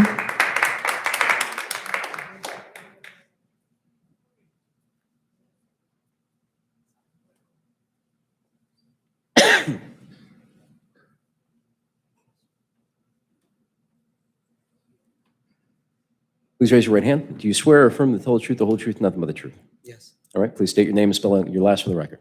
Aaron, Aron, Gluckman, Gluckman, 66 Imperial Place, Jackson, All New right. Jersey. I moved to Jackson in 2018. I came from Brooklyn, as a lot of us did, to find a quiet place for our kids, have a backyard, just be able to get out of the hustle and bustle. My property comes out, my backyard is on Grand, which is literally where this school is going to be.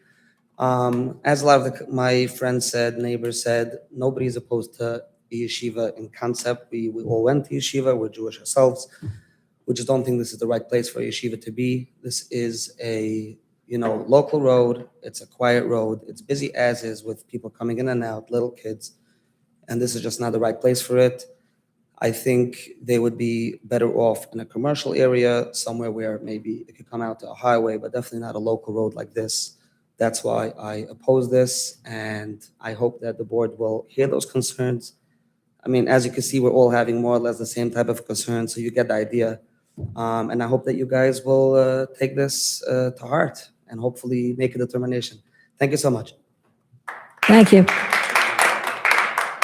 Seeing no one else come forward, I move to close the public portion of the testimony on this application. Sullivan. Second. All in favor? Aye. Aye. Conclusion? Sure, thank you. Without belaboring the point, all the comments that I've heard really are treating this as if this was a prohibited use. And we know that if we were before the zoning board and we were to present a school application, we would demonstrate that the positive criteria was automatically satisfied under the Price v. Himeji case, as well as any bulk variances related to it.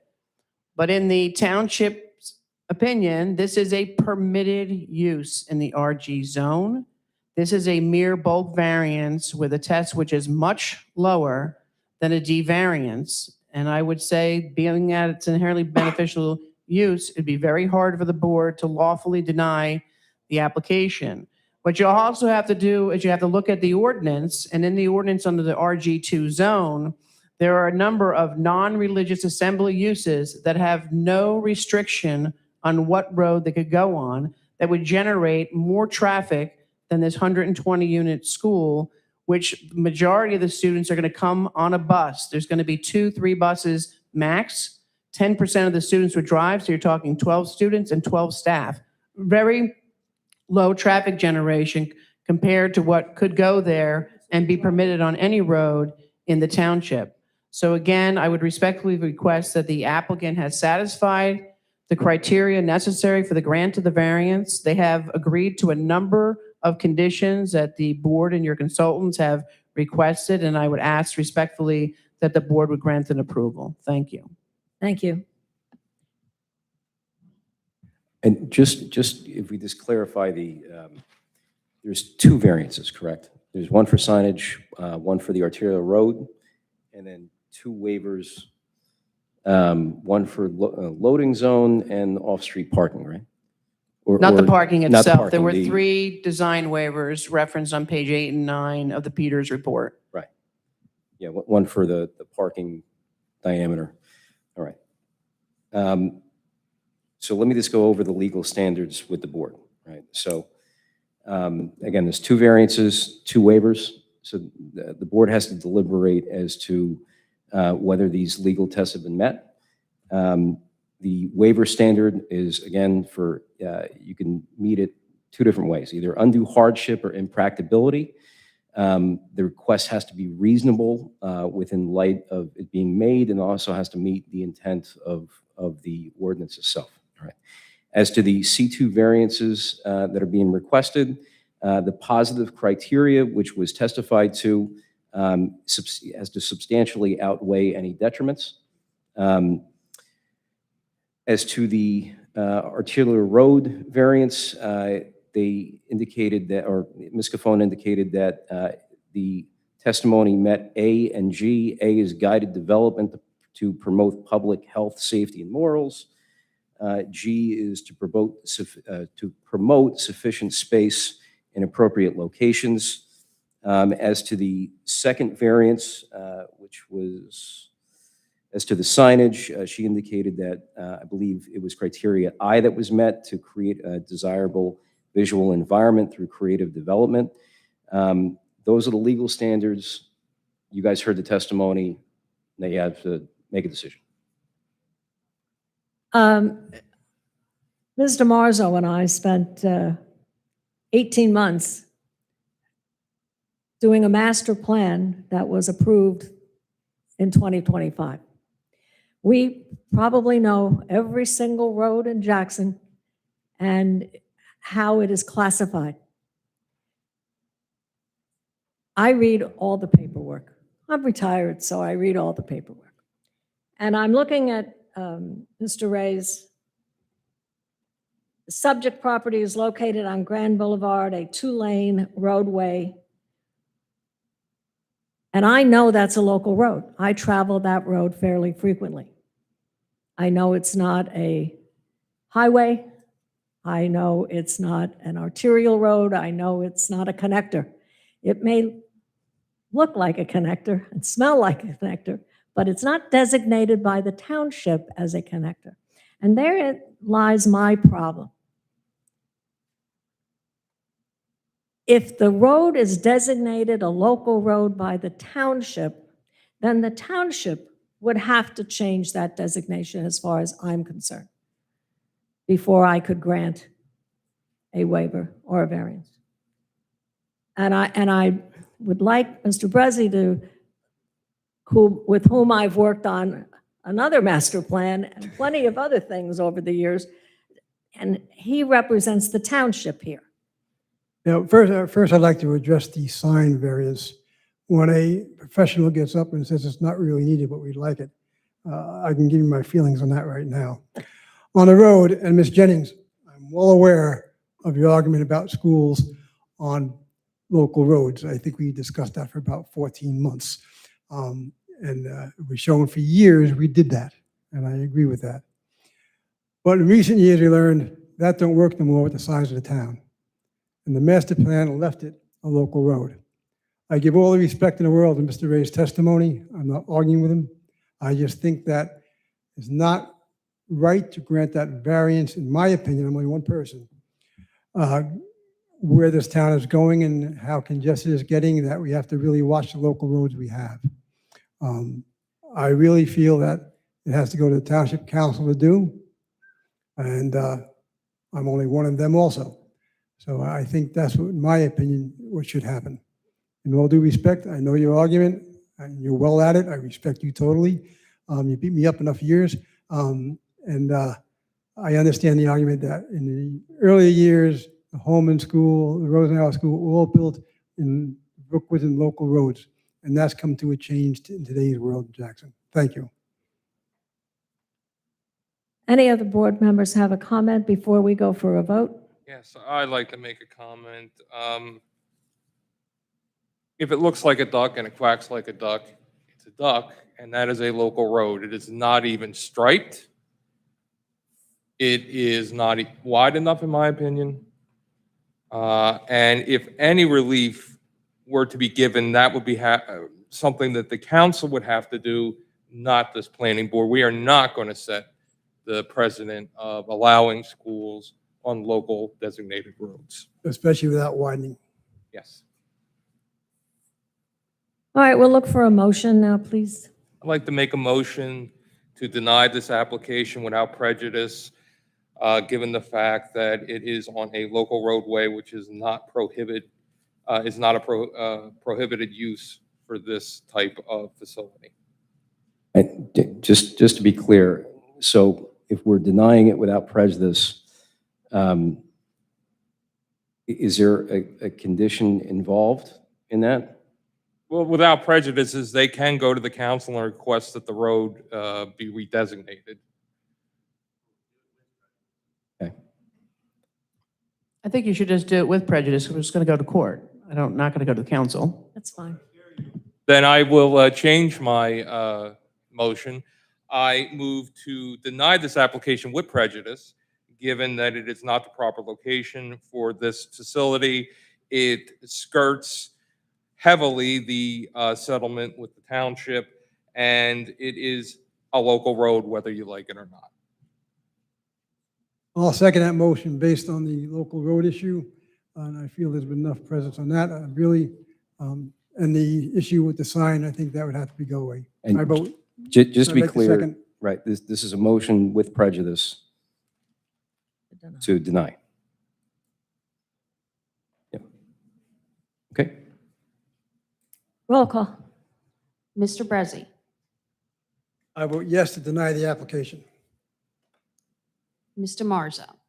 Yes, I vote yes to deny the application. There's no unique physical condition.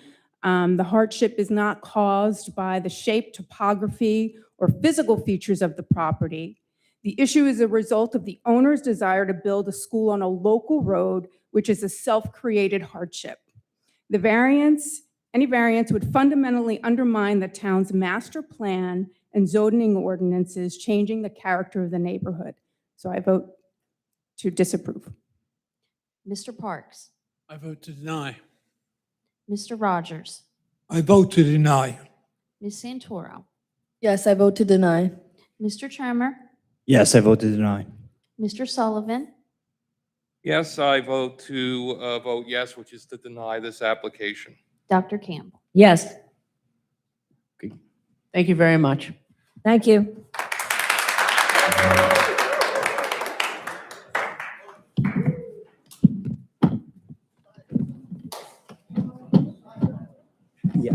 I'd like to make a motion to close this meeting. Sullivan? Second, DeMarzo. All in favor? Aye. Aye. Thank you. No, that's all right.